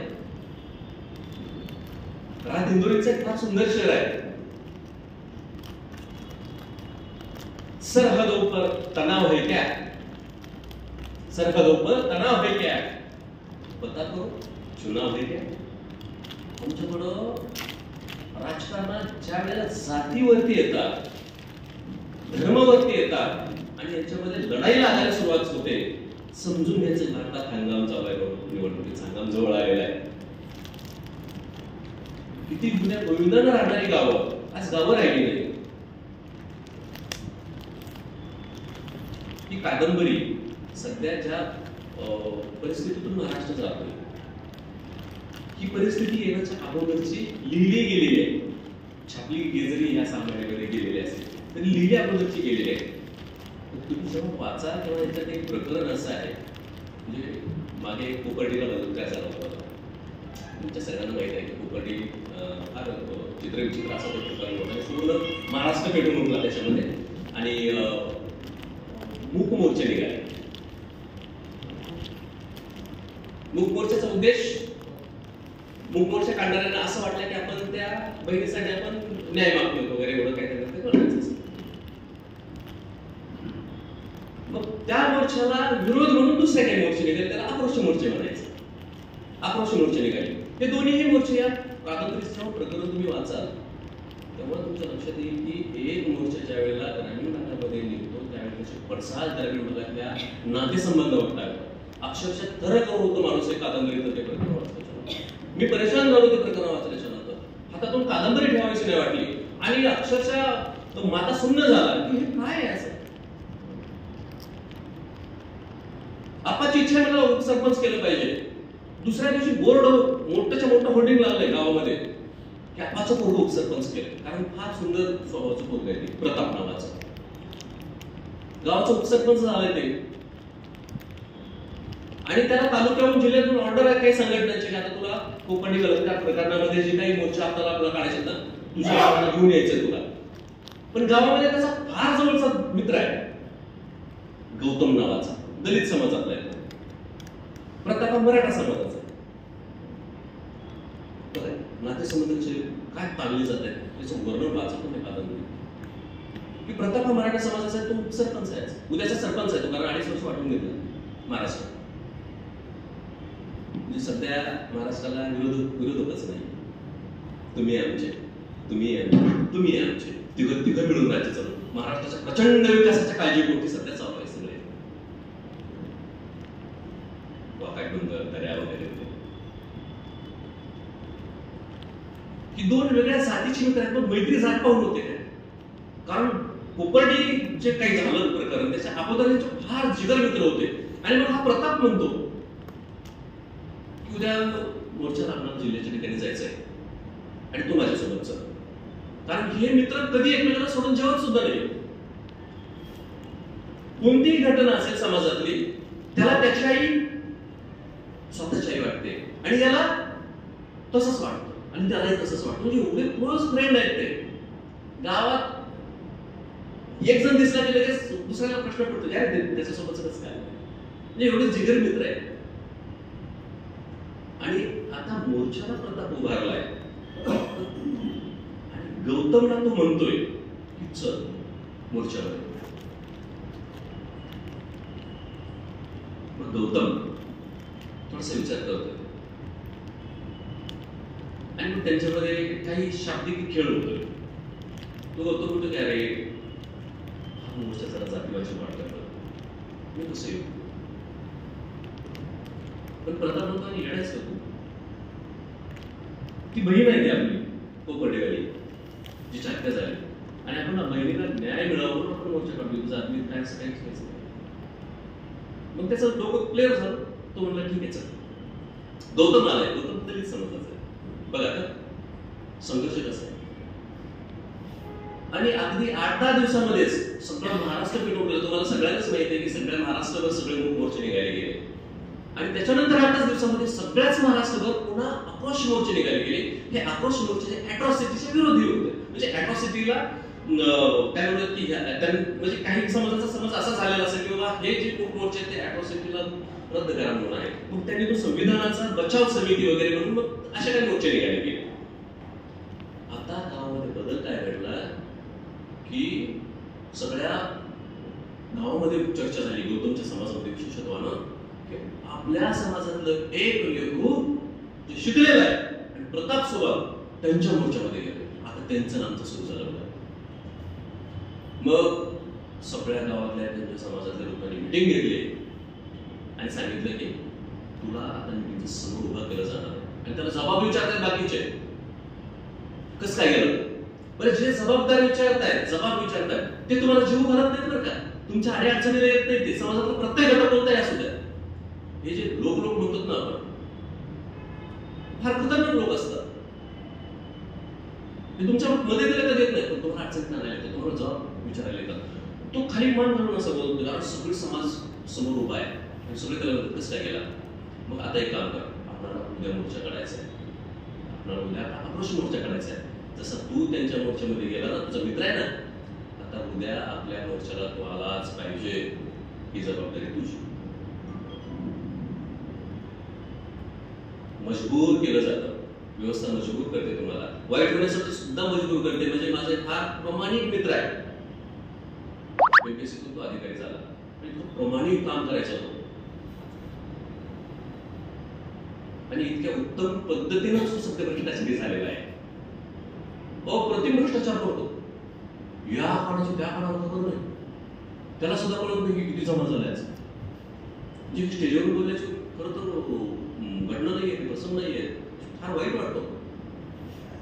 किती ही सिस्टीम किती नागवली जाते. किती आपल्याला मजबूर करते. आणि मग दुसऱ्या दिवशी इतका संघर्ष आहे त्या गावामध्ये की तो पुन्हा प्रतापला म्हणतो की काय मी तुझ्यासोबत नव्हतं मोर्चाला आज माझ्यासोबत यावं लागतंय कारण माझ्या समाजामध्ये मला असा समजलं गेलं. प्रताप म्हणतोय तुम्ही आहे तुम्ही गावाचा सरपंच असं नको. आणि मग नंतर ज्या संघर्ष त्या समाजामध्ये होत आहे की एकमेकाच्या समोर एक दिवशी दगड घेऊन उभा राहावं लागतंय त्यांना आणि एक दगड गौतमच्या हातात आहे एक दगड प्रतापच्या हातात आणि दोघं एकमेकांच्या समोर असं. ही जी माणसाविरुद्ध माणसाची लढाई सुरू झालेली आहे ही या डोक्याची नाहीये. याच्या पाठीमागचे डोके वेगळे आहेत. पण प्रॉब्लेम हा आहे की ते डोके कळण्या इतकं डोकं आपल्या समाजाला नसल्यामुळे हे घटना वाटतंय. हा एक भाग आहे फक्त या कादंबरीचा. एक पहिला आहे फक्त हा. मला एक महत्वाच्या गोष्टीची आठवण येते की ज्यावेळेस आपण येते थोडसे ज्या वेळेला आपण लोकशाही स्वीकारली प्रजासत्ताक झालो 1950 ला त्यावेळेला जगातल्या काही महत्वाच्या लोकांनी राष्ट्राध्यक्षांनी आपल्याला शुभेच्छा दिल्या की एवढा भारत मोठा बलाढ्य आहे त्यांनी लोकशाही स्वीकारल्याचा लाभ घेतला. इंग्लंड तर आपल्या अगोदरच होतं त्याच्यानंतर आपण झालो. त्याच वेळेला अमेरिकेचे राष्ट्राध्यक्ष त्या काळाचे हॅरी ट्रुमन त्यांचं नाव होतं. यांनी भारताविषयी फार एक सुंदर भाष्य केलेलं आहे. काय भाष्य आहे त्यांचं की मी भारताच्या या लोकशाहीला जरी शुभेच्छा देत असलो तरी एक दिवस असा येईल की भारताला स्वतःची लोकशाही राखण्याचा पश्चाताप होईल. त्याचं कारण असं आहे की भारतातली लोक ही माणसं नाही ही झुंडशाहीचे लोक आहेत. त्याचे लोक आहे ना हे झुंडशाहीचं लोक आहे आणि हे कधीच लोकशाहीला रुजू देणार नाही. हे 1950च्या आपण प्रजासत्ताकच्या दिवशी अमेरिकेचा एक राष्ट्राध्यक्ष म्हणतोय भारताबद्दल. काय खोटं आहे मला सांगा. आपण पाहतोय काय झुंडा आहेत आपल्याकडे, काय खोटं आहे. मग ही लोक दुष्टे नाहीत का? यांना वाचू नये का? अभ्यास जे सांगितलंय त्यांनी, जे लिहिलंय, त्याची दखल आपल्याला समाजाच्या समोर आपल्याला दिसते का रे? तर हे असं आहे. जे भावाभावाच्या वाटण्यावर याच्यात प्रकरण आहे, याच्यात प्रकरण आहे. अक्षरशः मुटका करून बसवतो याच्यात एक मुलगा बा स्वतःच्या बापात, म्हणजे असं धरून आपडलं. आणि भावाभावाचं फार चांगलं आहे का? पुन्हा भांडण आहे. भांडण कशावर आहे? बाण पौर्णिमेवर असतात. आता तेवढं डिटेल नाही याच्यामध्ये, कारण तो भाग संपलेला आहे. अगोदरच्या लेखकांनी लिहिलेलं, पुढचं लिहिलेलं लेखकाने. ह्या सगळ्या घटना जेव्हा आपण पाहायला लागतो त्यावेळेला अक्षरशः फार वाईट वाटायला लागतं. असून ते धागेदोरे आहेत. लग्न न होणाऱ्या मुलांचा फार गंभीर प्रश्न आपल्याकडे आहे. काय झालं की 1995च्या जवळपास, म्हणजे आपण ग्लोबलायझेशन स्वीकारलं ना भारतानं, ओके. म्हणजे खाऊच्या धोरण म्हणायचो आम्ही त्याला, ज्यावेळेला आम्ही मीटिंग वगैरे करायचो त्यावेळेला खाऊच्या खासगीकरण, उदारीकरण, जागतिकीकरण हे आपण 1995ला स्वीकारलं 90च्या जवळपास. आणि आपण भारतानं त्याच्यावर सही केली. आपल्याकडं खाऊच्या धोरणाचा परिणाम एवढा झाला की जगातली बहुतांश बाजारपेठ खुली झाली आणि ते आपल्याकडे आले विकायला. आपण बाजार उत्पादक नाही ठरलो, आपण बाजार घेणारे ठरलो, आपण ग्राहक आहेत. आज आपण भारत म्हणजे उत्तम पद्धतीचं बाजारपेठ आहे लोकांसाठी, कारण आपण उत्पादन करत नाही काही, कारण ती क्वालिटी नाही आपल्यामध्ये, आपल्या लोकसंख्येमध्ये. म्हणून आपल्याकडे हे सगळे इन्स्ट्रुमेंट आले आणि त्याचा परिणाम असा झाला. बघा तुम्ही, आज लग्न न होणारी जी पिढी आहे ना, यांची जन्मतारखा बघा तुम्ही. वय वर्ष 1995, 1994, 1996, 1997, 1995 जास्त आहे. का बरोबर? त्याचं कारण असं आहे की या खाऊच्या धोरणाच्या माध्यमातून भारतामध्ये जगातल्या सगळ्या विकसित देशांचे तंत्रज्ञान आलं, त्याच्यातून सोनोग्राफी होतं. आणि आपण त्याचा वापर कशासाठी केला माहिती आहे? कारण जगाने त्याचा वापर आत्महत्या गर्भ फक्त व्यवस्थित आहे का एवढ्यासाठी केला त्यांनी शोध लावले ते. आपण त्याचा वापर हा मुलगा आहे ना मुलगी याच्यासाठी केला. आणि आपल्याला सगळ्यांनाच महाराष्ट्र आपण सगळे जाणतात की त्याचे परिणाम काय झाले. म्हणजे 1995ला जन्मलेली जेवढी काय मंडळी आहे, पोलीस नाही त्याच्यामध्ये. पोलीस जन्मले तर कोणाचे लग्न होतील कसे? आणि म्हणून 1995ची पिढी आहे जी आज लग्न होत नाही. हा प्रश्न याच्यामध्ये आहे. म्हणजे एक अनंत नावाचं कॅरेक्टर याच्यामध्ये बऱ्याच छान आहे विचार. आणि अख्खी जी काही त्याची टपोरी ज्ञान आहे, पारावर बसणारी टोळ्याला कुणाचंच लग्न होत नाहीये. कधीतरी कुणाला तरी फसवलं जातं आणि मग त्याचं लग्न होतं. काहीतरी सांगितलं जातं त्याचं लग्न होतं आणि नंतर लक्षात येतं की त्याचं हे लग्न असंच फसवून केलं गेलेलं आहे. पण ह्या पोरांचे लग्न होत नसताना सुद्धा यांचे स्वप्न फार मोठे आहे. त्यांच्या स्वप्नात एक राजकुमारी आहे. मला अशा स्वरूपाची एक सुंदर अशी पोरगी पाहिजे. आणि ही राजकुमारी कोणासोबत आहे? याच्यात काही नाव आहेत का? हिरोईनचे काही नाव आहे. तो कॅटरीना, करीना, म्हणजे त्यावेळेसचे हिरोईन आहेत त्याचे. यांच्यासाठी त्याला पोरगी पाहिजे. आणि ती मिळते कशी तर आपल्याला सगळ्यांनाच माहिती आहे की ती असं गावरान मिळते. पण ती पण आता मिळत नाही. म्हणून हा सुद्धा फार महत्वाचा प्रश्न आहे कादंबरीकारानं मांडलेला आहे की सगळी लेकरं प्रत्येक गल्लीमध्ये, प्रत्येक गावामध्ये, आता माझ्या गावामध्ये किमान 200 तरी पोरं असे आहेत की आता त्यांचे लग्न होणार नाही. किमान 200 म्हणतोय. 8 ते 9,000 लोकसंख्येचं माझं गाव आहे. किमान 200 पोरं मला माहिती आहेत की आता त्यांचे लग्न होणार नाही. काय करायचं आहे? किती मोठे सामाजिक प्रश्न निर्माण होतात. म्हणजे पाठीमागे असा प्रश्न निर्माण झालेला होता की जो रेड लाईट एरिया असतो ना, वेश्यावास करणारी जी वस्ती असते, ही बॅन का बनवत नाही? आणि मग काही संशोधकांनी त्याच्यावर संशोधन केलं आणि त्यांनी सांगितलं की ह्या आहेत, या महिला आहेत म्हणून समाज सुरक्षित आहे आणि बाकीचे सामाजिक शांतता आहे.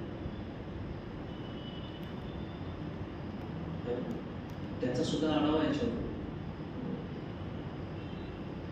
म्हणजे याच्यामध्ये एक कॅरेक्टर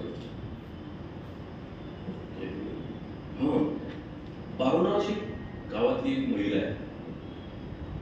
आता गाव तिला मिस कॉल वाली बालू म्हणतो, मिस कॉल वाली बालू.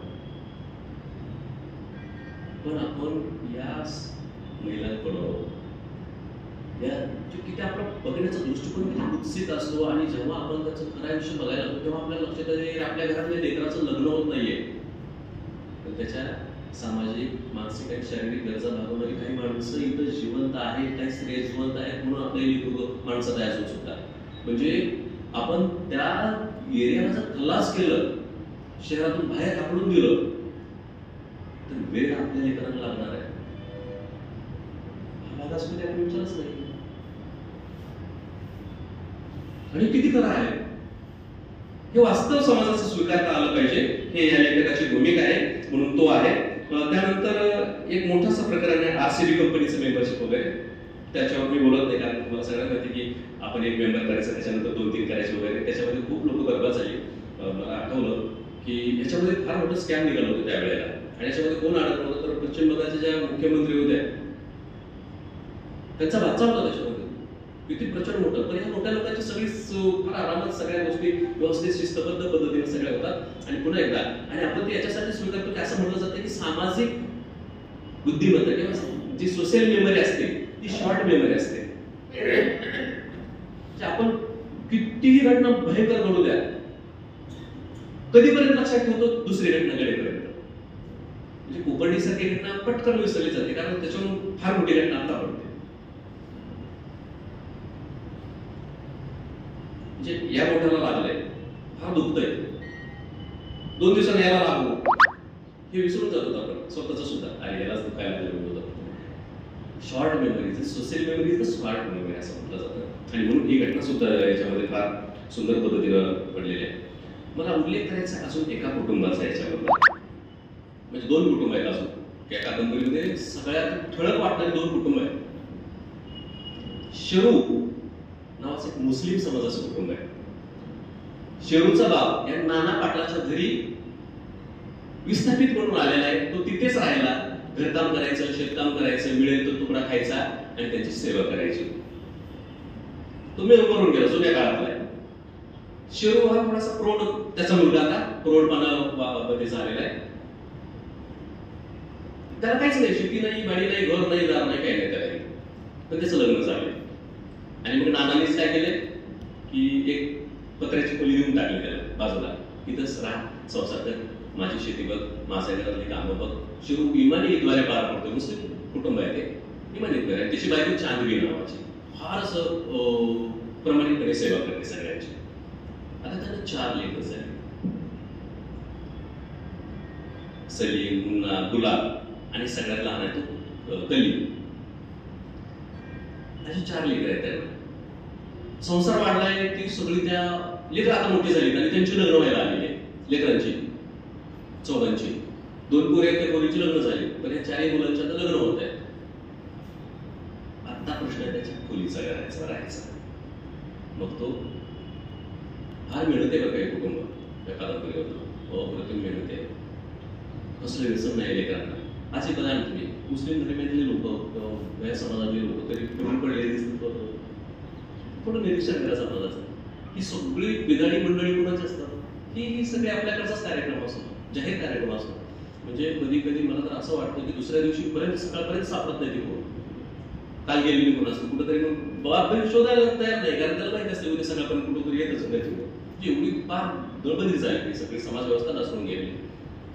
मी सहज आता इथे तुम्हाला काही संदर्भ सांगा म्हणून मी सहज आकडेवर बघत होतो. तर असं वस्तू झाल्याच्यानंतर वाटतं माणसाला काहीतरी आणि किती गांडीचा प्रकार आहे. तर गेल्या मार्च महिन्यामध्ये नुसत्या महाराष्ट्रामध्ये 51 लाख लिटर दारू पिली गेली. नुसत्या महाराष्ट्राची आकडेवारी आहे. 51 लाख लिटर दारू. लातूरला 2016ला दुष्काळ पडला, त्यावेळेला आम्हाला पाणी प्यायला नव्हतं. पण लातूरला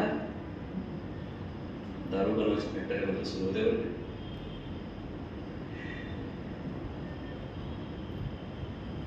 किती सामाजिक वास्तव कसं आहे देशाचं. 2 वर्षापूर्वी पूर्ण भारत देशामध्ये 4 अब्ज लिटर दारू विकली गेली. काही आकडेवारी आहेत, अधिकृत आकडेवारी आहेत. मागच्या दाराची आकडेवारी अजून वेगळी असते, आपण सगळ्यांनाच माहिती आहे. भारतात 2 पद्धतीची आकडेवारी असते, एक रजिस्टरवर नोंदवली गेलेली आणि मागच्या दाराची पुन्हा वेगळी. या वर्षीचा अंदाजित आकडा हा 6.5 अब्ज लिटरचा भारतात. म्हणजे अचानक इतक्या दिवसामध्ये दुपटीच्या जवळपास झालं नाही. पण हे जे व्यसन आहे ना, हे व्यसन या कादंबरीचा फार महत्वाचा भाग आहे, की व्यसनात बर्बाद होत चाललेली पिढी. माझा वेळ आहे 5 मिनिटं समजून चालेल. व्यसनात बर्बाद होत चाललेली ही पिढी जी आहे, ही पिढी कंट्रोल कशी करायची याच्यावर कोणाचंच कंट्रोल नाहीये.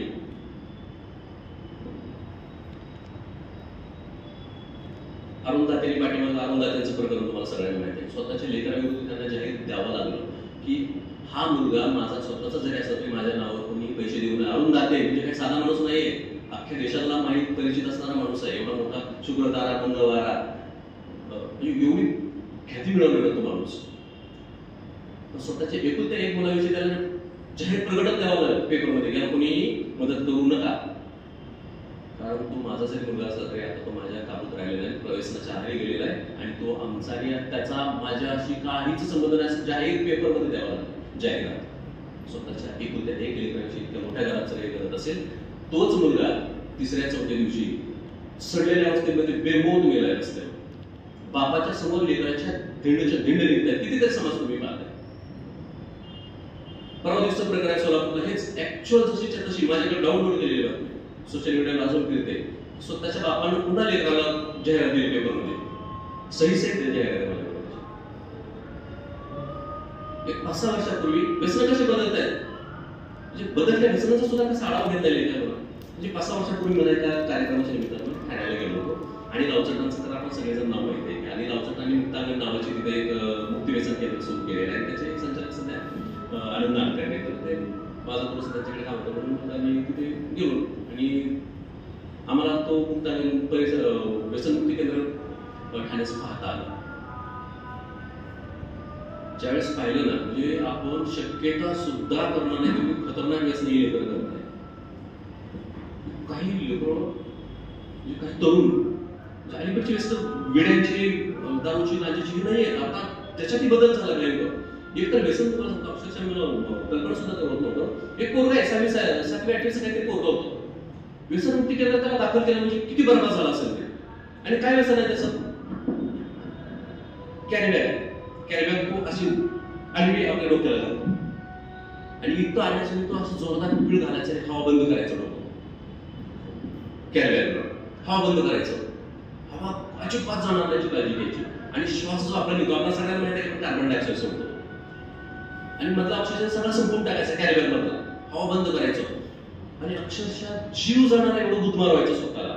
आणि आता थोड्या जीव जातोय म्हटलं बरोबर कॅरीबॅग सोडायचं, भाकर सोडायचं.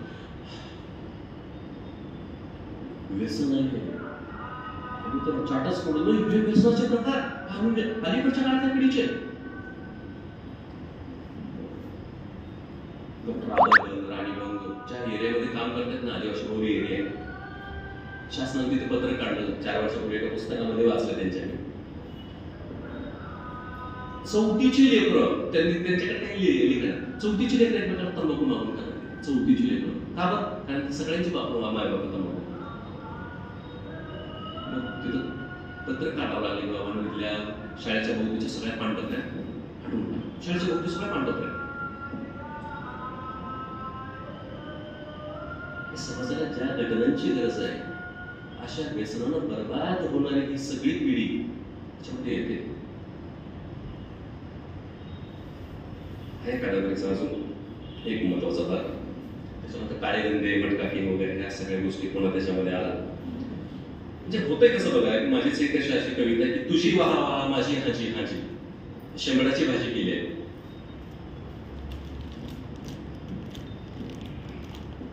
फार वाईट आहे तुझं. हा, तू मला छान म्हणून मी तुला छान म्हणतो. खर्चले शिवाजी ज्ञानेशा चाहेला, पाय फुडून गेला तो माझा. कुसुमाराजांनी म्हटलं होतं की व्यर्थ गेला तो का व्यर्थ ज्ञानेश्वर, संतांची पुकार माझाच आहे. रस्तो रस्ती साठी वैराग्याचा ढिगे दंभ शिगो शिग तुडुंबला, समाज त्या काळीही असा होता. आता तर या समाजाविषयी जितकं बोलावं मला तर कधी कधी भीती वाटते की याला काय बोलावं असं स्वरूपाने हे सगळं होत गेलेलं आहे. आणि म्हणून हे सगळी मी एका गझलेमध्ये असं लिहिलेलं आहे की नुसत्या ढेऱ्यांचाच फुगवटा मला वाटतो, नुसत्या ढेऱ्यांचाच फुगवटा मला वाटतो, संसद म्हणजे एक दुखवटा मला वाटतो. जगातले सगळ्यात जास्त क्रिमिनल आपल्या संसदेमध्ये 500 गुन्हे काय काय खासदारांवर दाखवले आणि ते आमच्या प्रतिनिधी आहेत आणि लाजा कशा वाटत नाही. म्हणजे फ्रान्स देशामध्ये एखाद्या खासदारांचा 2 मजली घर बांधलं ना तर सगळा समाज त्याच्याकडं उचित नजरेनं पाहतो. आणि आमच्याकडे एखाद्या साध्या नगरसेवकांचं जरी साधं घर असतं तर आपण त्याला पाहतो समजतो कायच करतो.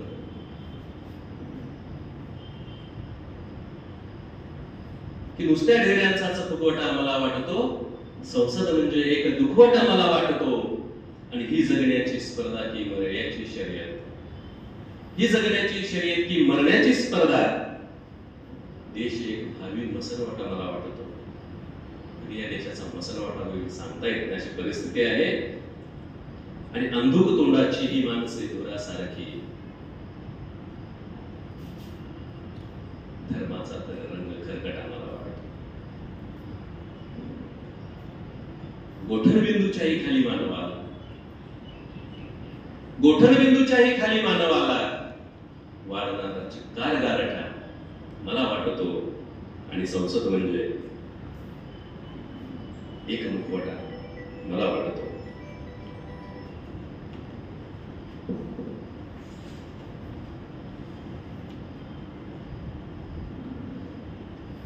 अशी लिहिलेली होती. हे सगळं कशासाठी होतं? जगण्यात मरण्याचे प्रश्न किती असतात, माणसाकडे असताच काय असतं. भाकरीचे नाव जर का भूक असते, भाकरीचे नाव जर का भूक असते, हर उपाशी पोट मग बंदूक असते. भाकरीचे नाव जर का भूक असते, हर उपाशी पोट मग बंदूक असते.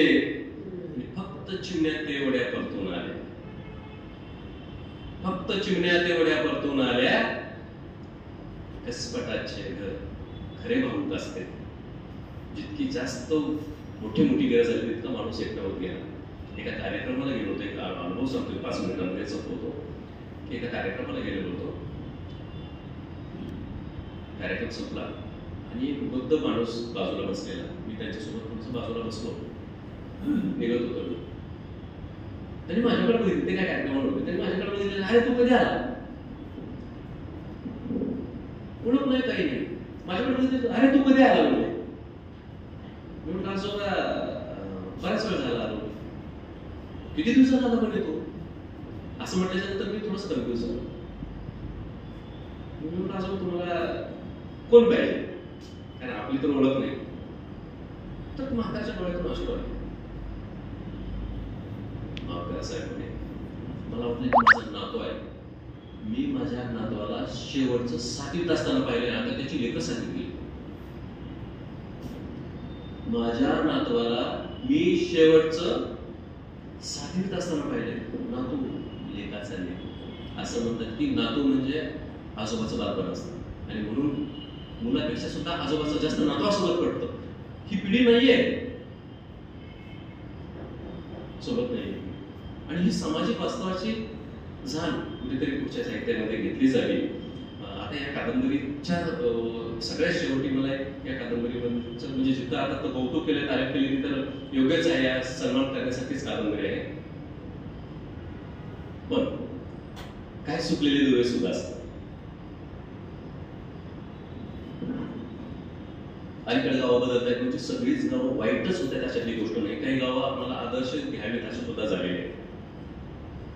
परभणीमध्ये एक गाव आहे रामपुरी नावाचं, बऱ्याच ठिकाणी उदाहरण देतो मी, तर उदाहरण देत असतो. एका गावामध्ये फार फार म्हणजे खेडेगाव एकदम असं कधी काढावचं, आणि या पिढीमध्ये एका गावामध्ये निव्वळ शिक्षण करून 35 पोरं MBBS आहेत. एका गावात 35 डॉक्टर आहेत आणि त्याच्यात 25च्या जवळपास आमच्या शाळेचे विद्यार्थी आहेत. दुसऱ्या एक गाव आहे, मला त्या गावचं नाव आठवत नाही, 27 लेकरं त्या गावातली BAMS झाला. मध्य प्रदेशाच्या जवळपास एक गाव आहे की ज्या गावामध्ये प्रत्येक तरुण हा युट्यूबर आहे. मला ते गाव आठवत नाही, मला युट्यूबर आहे, म्हणजे इतके ब्लॉगर आहेत, करोडो रुपये, म्हणजे त्या छोटंसं गाव आहे, छोटंसं गाव आहे, पण काही करोड रुपयाचं त्याचं उलाढाल आहे एका छोट्याशा गावाची. म्हणजे ही आधुनिकीकरणाची जी पावलं पडत आहेत प्रत्येक गावाची बदल झालेली, अशी बदल झालेली पावलं या कादंबरीकडे.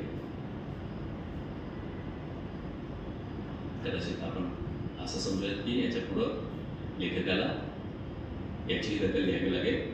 लेखन दर्जेदार करायचं असेल तर अशा स्वरूपानं तुम्ही मला इथे बोलावलं, मी तुम्हाला मला इथं बोलावलं, माझा मान सन्मान केला, सत्कार केला, त्याबद्दल मी आपल्या सगळ्यांचे धन्यवाद व्यक्त करतो आणि थांबतो.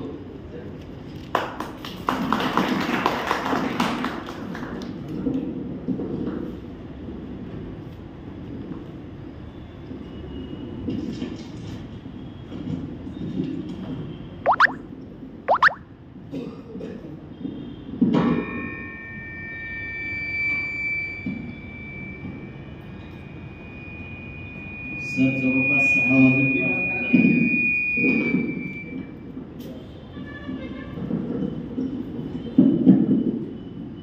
जवळपास 6 वाजून 5 ते 7 मिनिटाला सरांचं विवेचन चालू झालं आणि आता 7 वाजून 20 मिनिट होत आहे.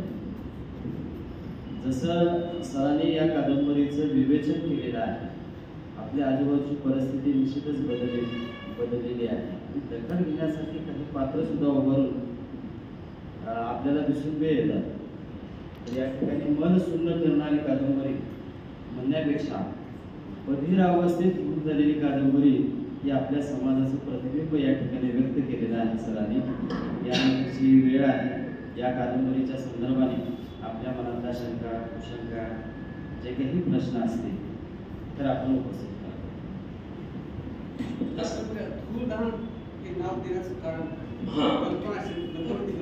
फार छान प्रश्न आहे. हाच प्रश्न मी लेखकाला विचारला होता, बाबा दुर्दान का बरं नाव दिलं तुम्ही? असं म्हणतात साहित्यामध्ये की चिरंतन साहित्य कोणतं, आनंद देणारं की दुःखाचं गुणगान करणार. तर ज्या साहित्यामध्ये माणसाच्या वेदना येतात ते साहित्य जरा जास्त चिरंतन असतं. म्हणजे उदाहरण सांगतो मी तुम्हाला, अरुण कोल्हटकर सगळ्यांना माहिती असते तुम्हाला मराठी साहित्यामध्ये, त्याला कॅन्सर झाला. दुःख कसं असतं, मागे दुःख असं म्हणणं असतं, नाव पण जातो त्याच्यानंतर एक प्रसंग सांगतो, एकच मिनिटामध्ये सांगतो की त्याला कॅन्सर झाला. डॉक्टरांनी सांगितलं की बाबा तुम्हाला कॅन्सर आहे. त्या काळामध्ये तर काय त्याच्यावर औषध पाणी वगैरे काय नाही, तुम्ही हे गोळ्या घ्या, तुमचं मरण निश्चित आहे, लवकर मराल. फक्त या गोळ्या तुम्हाला अजून काही जास्त दिवस तुम्हाला जगवते, तुमच्या कुटुंबासोबत तुम्हाला राहता येईल. काही डॉक्टरची फीस दिली, घरी आले, आपल्या रोजच्या व्यवहारामध्ये कसलाच बदल न होऊ देता टेबलवर बसले ते खुर्चीवर टाकून आणि पुस्तक घेतलं आणि आणलेल्या सगळ्या गोळ्या त्यांनी खिडकीतून बाहेर फेकून दिल्या. गोळ्या खिडकीतून बाहेर फेकून दिल्या. त्यांना जेव्हा विचारलं की असं का आपण केलं, तेव्हा ते म्हणले की माणसाला जे आहे ते दुःख जगलं पाहिजे. म्हणजे अण्णाभाऊ साठेंना विचारलं होतं की तुम्ही रशियामध्ये एवढा तुमच्या नावावर मोठा बंगला आहे, तिथला विकून एवढे पैसे, तिथं संपत्ती आहे, ते सोडून तुम्ही इथे या बकार वस्तीमध्ये का बरं राहता? अण्णाभाऊ साठे म्हणाले की ह्या लोकांचं दुःख मला मांडता यायचं असेल तर मला दुःख जगता आलं पाहिजे आणि तरच मी ती साहित्य कृती जगाला देऊ शकतो. आणि म्हणून अण्णाभाऊ साठे चिरानगरीची भूत नावाचं पुस्तक लिहिलं. भूतासारखी माणसं आहे त्यांच्या बाबतीत. म्हणजे धुळधार होत असताना आयुष्य ज्याला पाहता येतं तो माणूस आयुष्यात इतका मजबूतपणाने उभा राहतो की एक गाव धुळधार होताना या माणसानं 12 वर्ष पाहिलंय. शिक्षक आहे, 12 वर्ष त्या गावात नोकरी केली आणि कुटुंब इतकी उद्ध्वस्त होताना पाहिली की एवढा मोठा पाटलाचा वाडा आज त्यांच्या घरामध्ये, म्हणजे कादंबरी आधी सुद्धा सांगितलेलं आहे, खरं तर फार मोठा कादंबरीचा आलेख आहे, तेवढा वेळ नाही आपल्याकडे. आणि आज त्यांच्या लेखनामध्ये राहायला एवढी ओळखीची गरज झालेली आहे. एकीकडे गाव जगवणारी माणसं स्वतः जगायला खायला काय मिळत नाही म्हणून त्यांच्या भांडण येतात. आणि म्हणून शेरूचं कुटुंब ह्याच्यात जे महत्वाचं आहे ना, शेती नाही, व्यवसाय म्हणजे दुसरा काय आधार नाही, शिक्षण नाही आणि सगळे इतक्या उत्तम पद्धतीनं जगतायत. या कादंबरीमध्ये फाटा आहे गावाचा, त्या फाट्यावर त्यांना इतकं अप्रतिम, गावातल्या कोणाचंच घर नाही, एवढं घर या मेहनतीवर जगणाऱ्या पोरांचं. बाकी सगळ्यांची दुर्दार होत आणली लेखकांना पाहिजे आणि म्हणून त्यांनी कादंबरी दुर्दार नाव केलं. म्हणजे आपलं दुःख आपल्याला जगता आलं पाहिजे. आपण दुःखावर जास्त मात करत बसायचा प्रयत्न करायचा नाही, कारण का त्याच्यामध्ये आपल्या आहे ते आनंद सुद्धा लागून टाकतो आपण. म्हणजे कधी ठेच लागली ना, कधी कधी त्याला जास्त मदत लावण्यापेक्षा थोडंसं चमडी घ्या ना, त्याला थोडंसं धुवून काढत असताना त्याला थोडंसं दबू दे ना. कळ लागली पाहिजे हो आयुष्यात. कळ जिथं लागत नाही ना. कोरोनामध्ये सगळ्यात जास्त लोक पाश्चिमात्य लोक का बरं गेली? त्याचं कारण असं आहे की इम्युनिटी बिल्ड नाहीये. एसी लावायचा, कॉम्प्युटरवर काम करायचं, सकाळी उठल्याबरोबर बेड टी घ्यायचा, ठरलेलं अन्न खायचं, मोजून वापरून खायचं. मरून गेले शेवटी. आपल्याकडच्या लोकांनी काय खाल्लं होतं? सगळ्यात जास्त मोठा प्रश्न असा होता, WHO प्रश्न असा होता की भारताचं काय होणार, जगातील सगळ्यात मोठी लोकसंख्या काय होईल. म्हणजे एकेका दिवशी काही करोड लोक मरतील ते वाकीत होतं. सगळे मिळून 5 लाखाचा ऍड बनला आपल्याला. हिची दुर्दान होतात आहे आयुष्याची. दुर्दान होताना आपल्याला जोपर्यंत ती इम्युनिटी बिल्ड करायचं तर आपल्याला दुःखाचं इम्युनिटी सुद्धा बिल्ड केली पाहिजे. आपल्याला दुःख सुद्धा जगता आलं पाहिजे आणि त्या दुःखामध्ये फार मोठा आनंद असतो. सगळ्यात जर चांगल्या कविता लेखकांनी आणि सगळ्यात मोठं जर लेखन कोणतं लेखकांनी केलेलं असेल तर ते दुःखामध्ये केलेलं आहे. जोपर्यंत म्हणजे एक मित्र आहेत माझे औरंगाबाद फार मोठा कवी माणूस आहे. त्यांनी त्या दिवशी असं सांगितलं आम्हाला एका भाषणामध्ये की ज्या माणसाचं लेखन करत असताना डोळ्यात अश्रू नाही आले, त्याचं लेखन वाचत असताना रचनेचे अश्रू येणार नाही, त्यांनी वाचत असतं. म्हणून तुम्हाला तुमचं दुःख जर जगता आलं पाहिजे तरच तुमच्या लेखनामध्ये मांडता येतं. आणि हे दुःख जगलेलं याच्यामध्ये म्हणून जुळतात. अजून कोणाला विचारायचं असेल विचारायचं. 5-5 मिनिटामध्ये पटकन बोलणं तुमच्या ठरलेल्या वेळामध्ये. कारण माझी गाडी 9ला आहे, तोपर्यंत सुद्धा मला काही प्रॉब्लेम होतो बसला आहे का प्रश्न? माझी एक इच्छा आहे की आमच्या ताई विभागात पण एखादा प्रश्न आहे. विचार करा.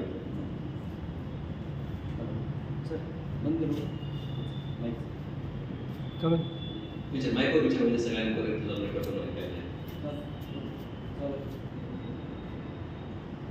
बरं तुम्हाला प्रश्न सांगू विचारायचा. तुम्ही जे म्हणतात ना आजकालच्या मोबाईलच्या युगामध्ये पुस्तकाकडे आपलं लक्ष जात नाही आणि पुस्तकांची स्टोरी होत नाही. म्हणजे कशामुळे होत आहे असं? हा सुंदर प्रश्न आहे. मोबाईलवर तर मी जास्त बोललोच नाही, कारण त्याच्याबद्दल काय आहे तुम्ही आपण जगतो. मार्टिन कूपर नावाच्या व्यक्तीने मोबाईल शोधला भेटला. आणि जर आपल्याला पुस्तकाकडे वळवायचं असेल तर मग आपल्याला काय करावं लागेल? आजकालच्या पिढीला पुस्तकाकडे वळवायचं असेल. अच्छा, माझा एक मित्र आहे, डॉक्टर आहे, डॉक्टर पवन चांडक नावाचा. दोघे नवरा डॉक्टर आहे आणि ते प्रयोग करतात सतत. विद्यार्थ्यांचा सतत प्रयोग चालू असतो. प्रत्येक जिल्हा परिषदेच्या शाळा निवडतात, तिथे जातात, शिकवतात म्हणजे प्रयोग करतात. तो प्रयोग त्यांनी स्वतःच्या मुलीवर केला की कोरोनामध्ये ज्या विद्यार्थ्यांना आपण हातात मोबाईल दिले किंवा आता तुझं ऑनलाईन ट्युशन आहे, त्या कोरोना एवढी सवय लागली की माझ्या शाळेतला 2 वर्ष एक पालक, सामान्य घरातला पालक, ज्याने 86,000 रुपये कमवले होते सीटचा व्यवसाय करून सीट बसवायचा, 2 वर्षाची कमी 86,000 रुपये, 16 मिनिटांमध्ये त्याच्या मुलानं ऑनलाईन गेम खेळून 86,000 रुपये उडवले. एक माझ्या शाळेचं उदाहरण आहे, तुम्हाला तुमच्या माहितीसाठी सांगतो. अशा लेकरांच्या हातून मोबाईल सुटण्यासाठी आणि त्यांच्या हातात पुस्तक येण्यासाठी डॉक्टर पवन चांडक माझा मित्र फार, तुम्ही एकदा बोलवा त्यांना, ते येतात, फार उत्तम काम करतो. त्यांनी स्वतःच्या 2 मुलीवर अगोदर प्रयोग केला.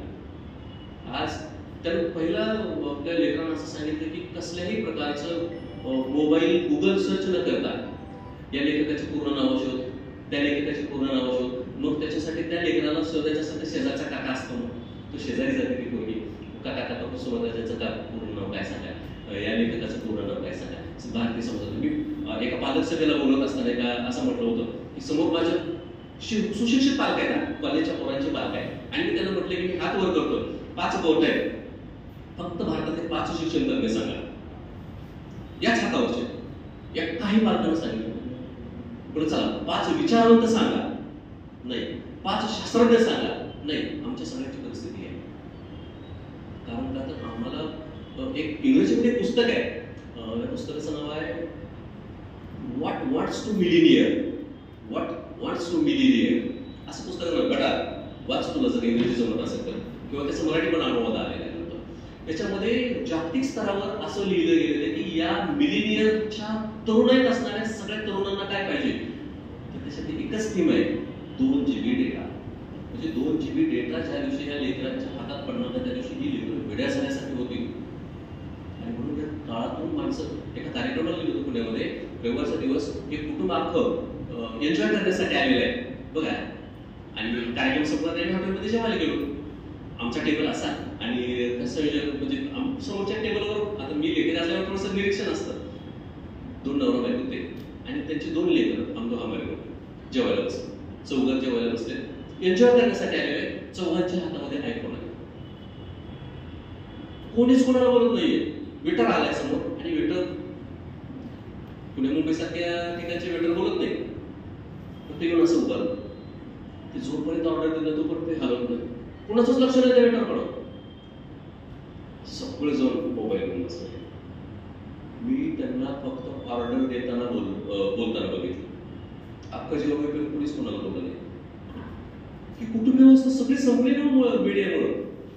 मोबाईलचं एवढं प्रचंड व्यसन आहे की मार्टिन कुपर काय म्हणतो, ज्याला शोध लावला तो मोबाईल वापरत नाही. तो असा म्हणतो, त्याचं आर्टिकल वाचलं होतं मी, तो असा म्हणतो की मला जर माहित असतं की मोबाईलला एवढे नुकसान होणार आहे तर मी त्याचा शोधच लावणार. हे त्याचं स्वतःच वाक्य. तो स्वतः वापरत नाही मोबाईल.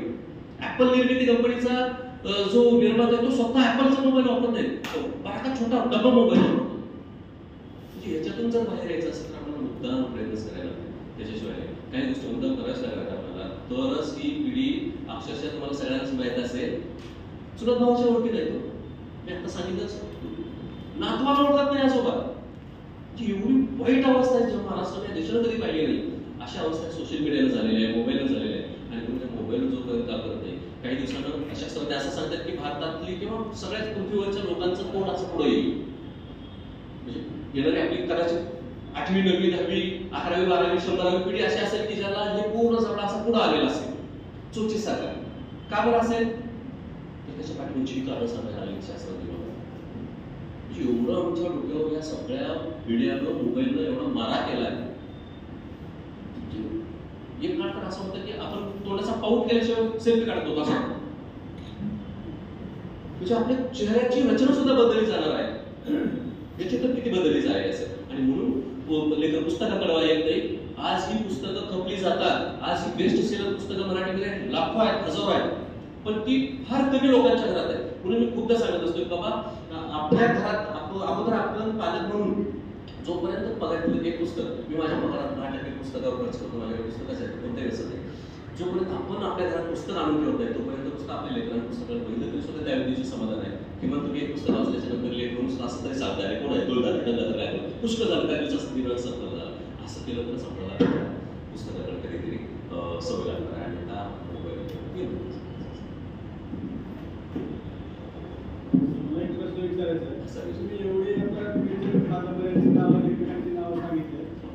तुम्हाला वाचण्यातले कधी आवडीचं पुस्तक आणि आवडीच्या लेखकाचं नाव थोडक्यात सांगता? हा, तसं तर आता माझा स्वतःचा प्रेरणा कवीच आहे. गझल ही माझी फार कमजोर आहे आणि मी पहिला गझल संग्रह काढलेला आहे माझा. सुरेश भट हे माझे फार आवडीचे लेखक आहे कवितेमध्ये म्हटलं तर. आणि जर कादंबऱ्यामध्ये म्हणत असाल तर अलीकडे मी नदीच वाचलो. मी अक्षरशः म्हणून गोलगावकरांच्या अक्षरशः प्रेमात पडलो. एवढं खतरनाक लिहिलं आहे माणसाला. रिंगण कादंबरी वाचा, कृष्णापूर खतरनाक लिहिलं आहे. आणि ज्याचा मी वारंवार उल्लेख केला जाळझडती, ज्या कादंबरी यायती कादंबरी मी 20 वेळेस वाचली. 20 वेळेस.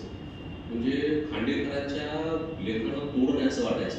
पण ज्यावेळेस विश्वास पाटलांची झाडाझडती वाचली त्यावेळेस मी उद्ध्वस्त झालो. अक्षरशः 2 दिवस झोप नाही आला. हे आयुष्य असतं माणसाचं, कसं मानू शकतात प्रभावीपणे. म्हणून ही जी 2-4 नाव आहेत ना, ही आजच्या काळातील फार भन्नाट नाव आहेत. पण महाराष्ट्र सोडून माझा अजून एक साहित्यिक फार आवडीचा आहे कवी, पाश नावाचा. तो पंजाबी कवी आहे. मराठीमध्ये त्याचं ट्रान्सलेशन आहे, हिंदीमध्ये ट्रान्सलेशन आहे. आपल्या आपल्या देशातल्या बाहेरच्या जगामध्ये पोचलेले काही नामांकित मोठभर कवी आहेत. त्याचे पाश नावाचा फार अप्रतिम. त्या माणसाला शेवटी मारून टाकलं पण त्या माणसानं भूमिका सोडली नाही. आज जे मगाशी म्हटलो ना की आमच्या एका कवी मित्रानं फार सुंदर लिहिले फेसबुकवर. आज त्यांनी असं लिहिले की हे जे आता आंदोलन चालू आहे समाजामध्ये विरोधात, जातीच्या विरोधात, याच्याविषयी महाराष्ट्रातल्या कोणत्याच लेखकांना बोलले नाही. कोणीच बोलायला तयार, कोणत्या विचारावर बोलत नाही. आणि काय चालू आहे, तुम्ही निंदे आहात, एवढं कसं काय चालू, तुम्ही गप्प का बसताय, याच्याविषयी आपण बोलत नाही. जोपर्यंत याच्यावर कोणीतरी काहीतरी होणार नाही, कुठेतरी आपणच जाणार ना. सामान्य माणसं जीव जाणार. ज्यांनी भांडणं लावली ते लोक एसी मध्ये बसलेले. म्हणजे हा प्रश्न आहे. आणि साहित्यामध्ये जिथं येतं, पुन्हा मी रसाळ सरांची तीच कविता मी सांगेन किंवा तेच आठवण सांगेन की जी कादंबरीची कवितेची एक ओळ लक्षात राहते, पण त्याच्याही पुढे जाऊन सांगायचं असेल त्याच्या प्रसंगाने तुमच्या डोळ्यात अश्रू येतील. तो लेखक श्रेष्ठ असतो, ते साहित्य असतं, तो एक लेखक असतो, त्या 4 असतो, काय प्रॉब्लेम आहे का कोणाचा प्रश्न? जवळपास वेळ संपुष्टात आलेली आहे. यानंतर कदम सरांच्या अनुपस्थितीमध्ये ही गाडी ओढून घेऊन जायची खूप परिश्रम मध्ये मला टेन्शन झालं होतं. 5 वाजता फोन आला कदम सरांचा, म्हटलं पळत आलो. अगोदर बिट्टू पाटील साहेब होते. आता कार्यक्रम कसा जाता की काय नाही की मला धडकी भरली होती. योगायोगाने कदम सरांची मजा वाजली म्हणून मला जरा हायसं वाटलं बरं काय. म्हणजे मी सुद्धा कदम सरांविषयी बोलायचं थोडंसं मुद्दाम याच्यासाठी वाचक संवादाला जर पर्याय निर्माण करायचा असेल तर सध्या तरी दिसून येत नाही. कारण कदम सर हे एक सक्षम व्यक्तिमत्व असं आहे की वाचक संवाद त्यांनीच पुढे करू शकतो. ते काम करत असताना खुर्च्या उचलत असताना जाणवलेलं ही मला भावना या ठिकाणी व्यक्त केली. म्हणून या पुढचं जे आहे मी कदम सरांना विनंती करतो की त्यांनी पुढचा धडा सांभाळा. तुमचा विना कार्यक्रम हा अपूर्ण आहे. मी म्हटलं असं की तुम्ही आलेच नाही असून मला भलतंच टेन्शन आलं होतं. आम्ही सगळं टेन्शन मध्ये. यानंतर या ठिकाणी वाढदिवसाचा या ठिकाणी छोटासा उपक्रम संपन्न होणार आहे. या आजच्या वाढदिवसाची भेट या ठिकाणी केसकर शिलाताई यांचा या महिन्यातल्या शेवटच्या दिवशी वाढदिवस आहे. तर मी केसकर ताईंना विनंती करतो वाढदिवसाची आपण भेट स्वीकारावी. याचबरोबर या कार्यक्रमाचे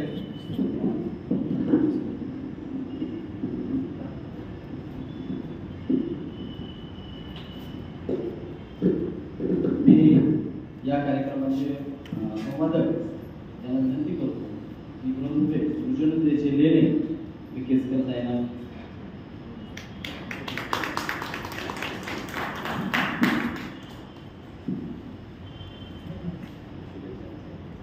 यानंतर या ठिकाणी वाढदिवसाची भेट या ठिकाणी संपलेली आहे. त्याचबरोबर आजच्या या कार्यक्रमाचे संवादक यांना नियमितप्रमाणे जी भेट आपण देत असतो ती भेट देण्यासाठी मी त्यांना विनंती करतो.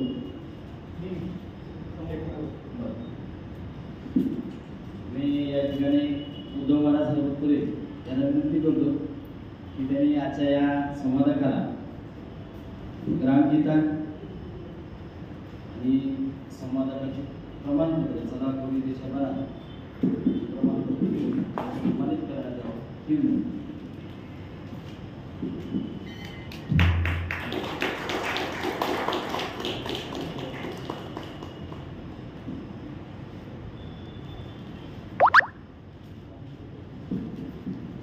यानंतर आजच्या कार्यक्रमाचे अध्यक्ष अचानक सरांना सांगितलं की आपण या कार्यक्रमाचे अध्यक्ष विश्वावर त्यांनी या मोठ्या मनाने त्यांनी अध्यक्षस्थान विश्ववलेलं आहे. मी बिट्टू पाटील सरांना विनंती करतो की अध्यक्षांना देवाध्यक्ष जरासे लेखक बालाजी बिरादार ही साहित्य कृती देऊन त्यांना सन्मानित करण्यात यावं. विचारशाला काय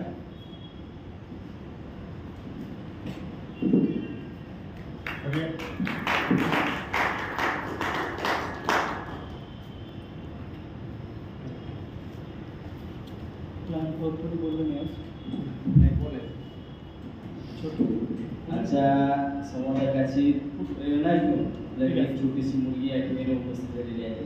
ती थोडासा काहीतरी बोलणार आहे आपल्या प्रेरणेतून.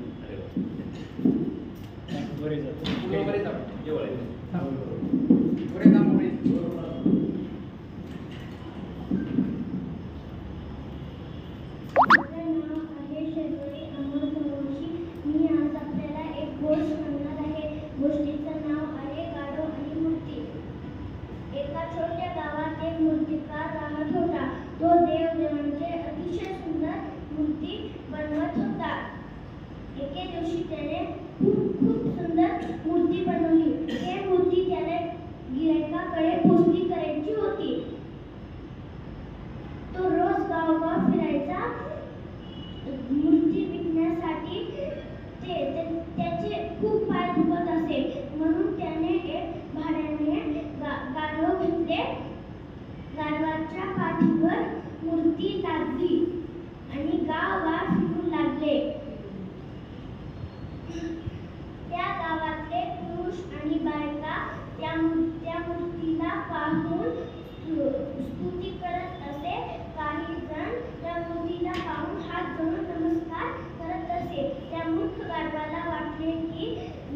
आपली स्तुती करत आहेत, आपल्याला हात जोडून नमस्कार करत आहेत असं समजून गाढवाने रस्त्याच्या मधोमध थांबले आणि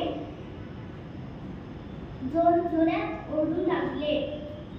त्या मालकाने त्याला चुचकारून शांत बसायचा खूप प्रयत्न केले, पण काही उपयोग झाले नाही. अखेर मालकाने गाढवाच्या पाठीवर जोरदार तडाखा हाणला. त्या गाढवाचा खोटा गर्व गळून पडला.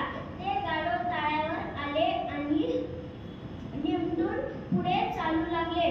तात्पर्य: शहाण्याला शब्दाचा मार आणि मूर्खाला काठीचा मार.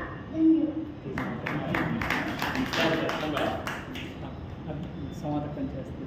मी या ठिकाणी संवादकांना विनंती करतो, छोट्या मुलीला बाण सोडून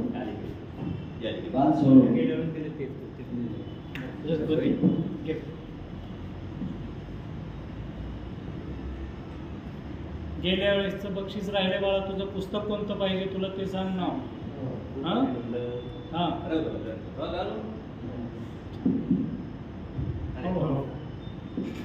यानंतर मी कार्यक्रमाच्या शेवटच्या पर्वाकडे जाणार आहे. या वाचक संवादाचे अध्यक्ष माननीय महाजन सरांना मी विनंती करतो त्याच्या या कार्यक्रमाच्या संबंधाने आपले विचार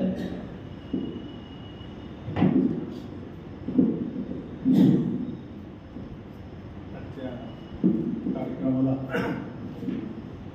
माझे मित्र आणि बंधू आणि बहिणी, अचानक मला जे अध्यक्षपद तुम्ही स्वीकारायला सांगितलं सर, मला थोडं स्टार्टिंगला अवघड वाटलं, कारण स्टेजवर बोलून मला बरेच दिवस झाले. कारण मी हा सायन्सचा विद्यार्थी आणि इंजिनिअरिंग साईडचा साहित्य किंवा पुस्तक हे माझ्या ॲक्च्युली तेवढा जास्त संपर्क आलेला नव्हता. जेव्हा मी रिटायर्ड झालो तेव्हा थोडं पुस्तकं वाचावं, कारण मला वेळ मिळत नव्हता. जेव्हा ड्युटी माझी होती IT इंजिनियर म्हणून सिलिकॉन डिपार्टमेंटला, तेव्हा मी काही दिवस पुस्तकं वाचलो सर. 2014 मी रिटायर्ड झालो तेव्हा बरेच ते मी लायब्ररी देखील लावलं, पैसे भरलं, रोज 1-2 पुस्तकं वाचायचं, कारण तो माझा छंद होता आणि तो मी करू शकलो नाही ड्युटीच्या पिरियडमध्ये. पण नंतर जेव्हा जे मोबाईलचं जे अट्रॅक्शन तयार झालं सर, त्यानंतर थोडा याचा विसर पडला पुस्तकाचा आणि मोबाईल पाहत गेलो. मोबाईलमध्ये ॲक्च्युली लोक म्हणतात किंवा बऱ्याचशा काही खराब गोष्टी आहेत, चांगल्या गोष्टी आहेत. मी चांगलं तेवढं घेतोय सर त्या मोबाईलमधनं, खराब सोडून देतोय. ॲक्च्युली मोबाईल खराब आहे कारण एक काळाची गरज आहे सुधारण्यासाठी म्हणा किंवा डिजिटलायझेशन होतं, जग सगळं आधुनिक पद्धतीने चाललेलं आहे. तेव्हा पहिलंच आपण पुस्तकच वाचून ज्ञान घ्यावं किंवा अगोदरच काहीतरी वाचून हे करावं अशातलाही भाग नाही. त्याच्यामध्ये ज्ञान देखील भरपूर मिळतं, पण त्याच्यात थोडं काही कंट्रोलिंग पाहिजे किंवा त्याच्यावर जे काही बंधन पाहिजे, ते बंधन किंवा कंट्रोलिंग हे आपण करायला पाहिजे, बरोबर आहे. पण माणसाचा एक स्वभाव असा असतो की ते समोर चित्र आल्यानंतर सहज जरी नजर गेली तर थोडं पाहावं असं थोडी इच्छा होतेच. म्हणून तो जो भाग आहे ते सरकारने त्याच्यावर कंट्रोल करायला पाहिजे. त्यासाठी आपण काही करायला पाहिजे का हे देखील आपण त्याच्यामध्ये चांगल्या प्रकारे विचार करायला पाहिजे. मोबाईल पाहुणे हे सर्वजण म्हणतात, पण जे पाहुणे म्हणतात ते देखील भरपूर पाहतात की मी पाहिलेलं आहे. तुम्ही स्टेजवर म्हणतात किंवा हे बरोबर नाही, खराब आहे, अरे पण त्याच्याशिवाय तुम्ही हातामध्ये तेच दिसतं ना तुमच्या, केव्हाही बघा आहे ते चांगलं. मी आम्ही तर तुमचं चांगलं, मी सायन्सचं आहे, त्या सेक्शनमध्ये काम केलेलं आहे, मोबाईल सेक्शनलाच होतो मी, सर्व काही आहे. त्याच्यात सुधारणा स्टार्टिंगला एवढं नव्हतं. अगोदर ते बाकी काय केलं होतं, फक्त बोलायचं करायचं होतं तेवढं. पुन्हा लहान मोबाईल होतेच, पुन्हा स्मार्ट मोबाईल आले, पुन्हा आयफोन आले, सुधारणा होत गेली. पण सरकारनं त्यावर काही बंधन न ठेवल्यामुळं हा विचित्रपणा झालेला आहे. कारण त्यावर काही आपण कंट्रोल करू शकतो का, त्या समाजानं थोडं त्याच्यावर बंधन घातलं पाहिजे सरकारला. पटवून दिलं पाहिजे की हे लोक आहेत, हे तुम्ही त्याच्यावर काहीतरी बंधन ठेवा, कंट्रोलिंग ठेवा, ठेवू शकतात का? त्याच्यावर ते बऱ्याचशा साईट अशा आहेत की ते देखील पाहण्यासाठी त्यांनी बंधन करू शकतात. सहज पिक्चर जर काढले तर त्याच्यावर सेन्सरशिप आहे, सेन्सरशिप लावलेली आहे, बरीचशी सीन कट करतात, तेव्हा मोबाईलवर देखील बरंचसं काही बंधन लावू शकतात. त्याच्यासाठी काही करू शकतात का, हे सुधारणा करू शकतात का, त्यावर आपण चिंतन केलं पाहिजे. ते बंदच करा किंवा बघू नका हेच खराब आहे असं नाही. एखादा पदार्थ येत नसेल, समजा एका लेडीजला काही भाजी चांगली होत नसेल तर ते जर युट्यूबवर पाहिलं तर बघून करते आणि चांगलं होतात. ते काही गोष्टी आहेत. एखादं चरित्र मला पाहायचं असेल, कुणाचं वाचायचं असेल तर त्याच्यात नाव टाकले की गुगल सर्चवर केले की नाव टाकले की बरोबर त्याचा त्या व्यक्तीचा पूर्ण बायोडाटा येतो, पूर्ण चरित्र येतं. काय खराब काय, पण त्याची विकृती जी झालेली आहे. म्हणजे मी मोबाईल सांगितला, समाजामध्ये बऱ्याचशा गोष्टी अशा आहेत. सर आपण खेड्यातलं जे आपण वर्णन केलं, ॲक्च्युली मला समीक्षण म्हणून किंवा अध्यक्षपद म्हणून तुम्ही सांगितलं, त्यावर मी तुमच्या याच्यावर मी काही जास्त बोलण्यासारखं एवढा शहाणाही नाही. तुम्ही फार सुंदर असं खेड्यातलं वर्णन केलं, फार चांगल्या पद्धतीने तुम्ही मांडला. ते माहिती आहे आणि खेड्यातलं जीवन काय असतं आम्ही डोळ्यात देखील पाहिलेलं आहे. सर पण खेड्याची सुधारणा करण्यासाठी काय करावं यावर कोणी विचार केलेला नाही. पण खेडा सुधरेल कसं? खेडं जर सुधारलं तर आपला राष्ट्र सुधरेल. तर बरेचसे काही प्रश्न असे आहेत की राष्ट्र सुधारण्यासाठी किंवा आपलं भारत सुधारण्यासाठी काय केलं पाहिजे त्यावर देखील थोडं विचार, आपले विचारवंत जे असे तुमच्यासारखे विचारवंत आहेत सर, साहित्यिक लोक आहेत, त्या लोकांनी देखील थोडा विचार करायला पाहिजे. आपला समाज कसा सुधारला पाहिजे, आपला देश कसं सुधारला पाहिजे यावर देखील सखोल अभ्यास करून तुम्ही पुस्तकं लिहिला किंवा सरकारला जर सांगितला पटवून तर ते देखील चांगल्या पद्धतीचं कार्य आपल्याला होऊ शकतंय. तेव्हा असं एक चेंजेस त्या माध्यमातून व्हावं एवढीच मी इच्छा व्यक्त करून मी माझे 2 शब्द संपवितो. अचानक मला अध्यक्ष दिला, मी काय म्हणजे विषयाला सोडून मी बोलला असेल तर माफ करावं, पण माझी जी इच्छा होती तेवढी मी बोललो. एवढं 2 शब्द संपूर्ण माझी जागा. धन्यवाद. धन्यवाद सर. यानंतर मी या कार्यक्रमाचा आभार प्रदर्शन व्यक्त करण्यासाठी ते सावरगावे सरांना विनंती करतो याच्या कार्यक्रमाचा. Thank you sir. सॉरी सर, मी जुलैमध्ये माझा वाढदिवस आहे, मी विसरला. नाही असेल नसेल काय भाग वेगळा ठीक आहे सर, तिला मला सफिशियंट आहे. त्या निमित्तानं आपल्या समितीला म्हणा किंवा संयोजकाला माझ्यातर्फे 1001 रुपया देणगी होईल. धन्यवाद सर. यानंतर मी या वाचक समाजाचा आभार व्यक्त करण्यासाठी धन्यवाद सर. आजच्या 316व्या कार्यक्रमाचे अध्यक्ष आदरणीय महाजन सर या प्रसंगी अचानक अध्यक्ष बोलून दिलं आणि ते चांगल्या पद्धतीने पुष्कळ कार्यक्रमाची शोभा वाढवली आणि वाचक समाजासाठी आपण पूर्ण एकताची पाठी दिला आणि त्या माध्यमातूनच यासारखे सामाजिक उपक्रम राबवले जातात. हा आपला खरं म्हणजे खारीचा वाटा तो फार मोठा वाटा आहे. धन्यवाद सर. माननीय अरविंद सगर, गंगाधर गायकवाड लिखित भूदान या कादंबरीवर अतिशय मार्मिक चर्चा केली, संवाद केला, त्याबद्दल त्यांच्या आभार. खरं म्हणजे या कादंबरीचे लेखक कदाचित आपणच आहात असा भास होण्यासारखं चित्रण आपण आम्हा सर्व सुरू करायला. सामाजिक परिस्थिती ग्रामीण भागातली काय आहे हे एक धुरदार कादंबरीतील गाव ही शांपल परिस्थिती सर्वीकडे सारखीच आहे, चारी बाजूला सर्वत्र अशी. आणि मग अशा या परिस्थितीमध्ये एक लेखक गंगाधर गायकवाड हा शिक्षक त्या ठिकाणी काम करतो आणि ते जे पाहत असतात त्यांना जी अस्वस्थपणा समाजामध्ये दिसते ती रेखाटण्याचं आणि महाजन सर म्हणल्यासारखं की कुठंतरी याच्यामध्ये बदल करण्याचं आपलं उत्तरदायित्व आहे. आणि मग हे उत्तरदायित्व कसं करायचं या भावनेतून गंगाधर गायकवाड यांनी कादंबरी लिहिली. आणि तितक्याच तन्मयतेनं अरविंद सगर सर, खरं म्हणजे मी भारावून गेलो, मी शिक्षक आहे, मी तुमच्या फेसबुकवर लगेच शोधतो तुमचं आणि मी एका तुमच्या 10 मिनिटामध्ये तुमच्या ज्यावेळेस व्याख्यान ऐकलं, संवाद ऐकलो, तुमचा फॅनच होऊन गेलो. मला म्हणजे कदाचित मी फार भावनाविज्ञान करत असेल तर अजिबात नाही. खरं म्हणजे तुमची उंची बोलत असताना फार उंच वाटते. आणि म्हणून आम्ही तुमचं पुन्हा एकदा आभार मानतो. आभार प्रदर्शनासाठी खरं म्हणजे 2 मिनिट वेळ असतो. मला तुमच्याबद्दल कदाचित अर्धा तासही होता, पण खूप खूप आभारी आहे तुमचा. आमच्या सर्व वाचक समाजाच्या कुटुंबातर्फे असा हा आमचा सामाजिक उपक्रम असतो. कदम सरच्या अनुपस्थित कार्यक्रम घेणं हे किती अवघड असतं आम्हा त्यांच्यासोबत राहणाऱ्या मित्रांना आणि सर्व श्रोत्यांना जाणवलं असतं. कधी कधी असं व्हावं लागतं, नाहीतर काय वाटतं काय मस्तपैकी आम्ही 6ला येतो 6:15ला येतो. पण कदम सरांची जी धडपड आणि त्यांना जे कष्ट करावे लागतात याची जाणीव आम्हाला सर्वांना झाली.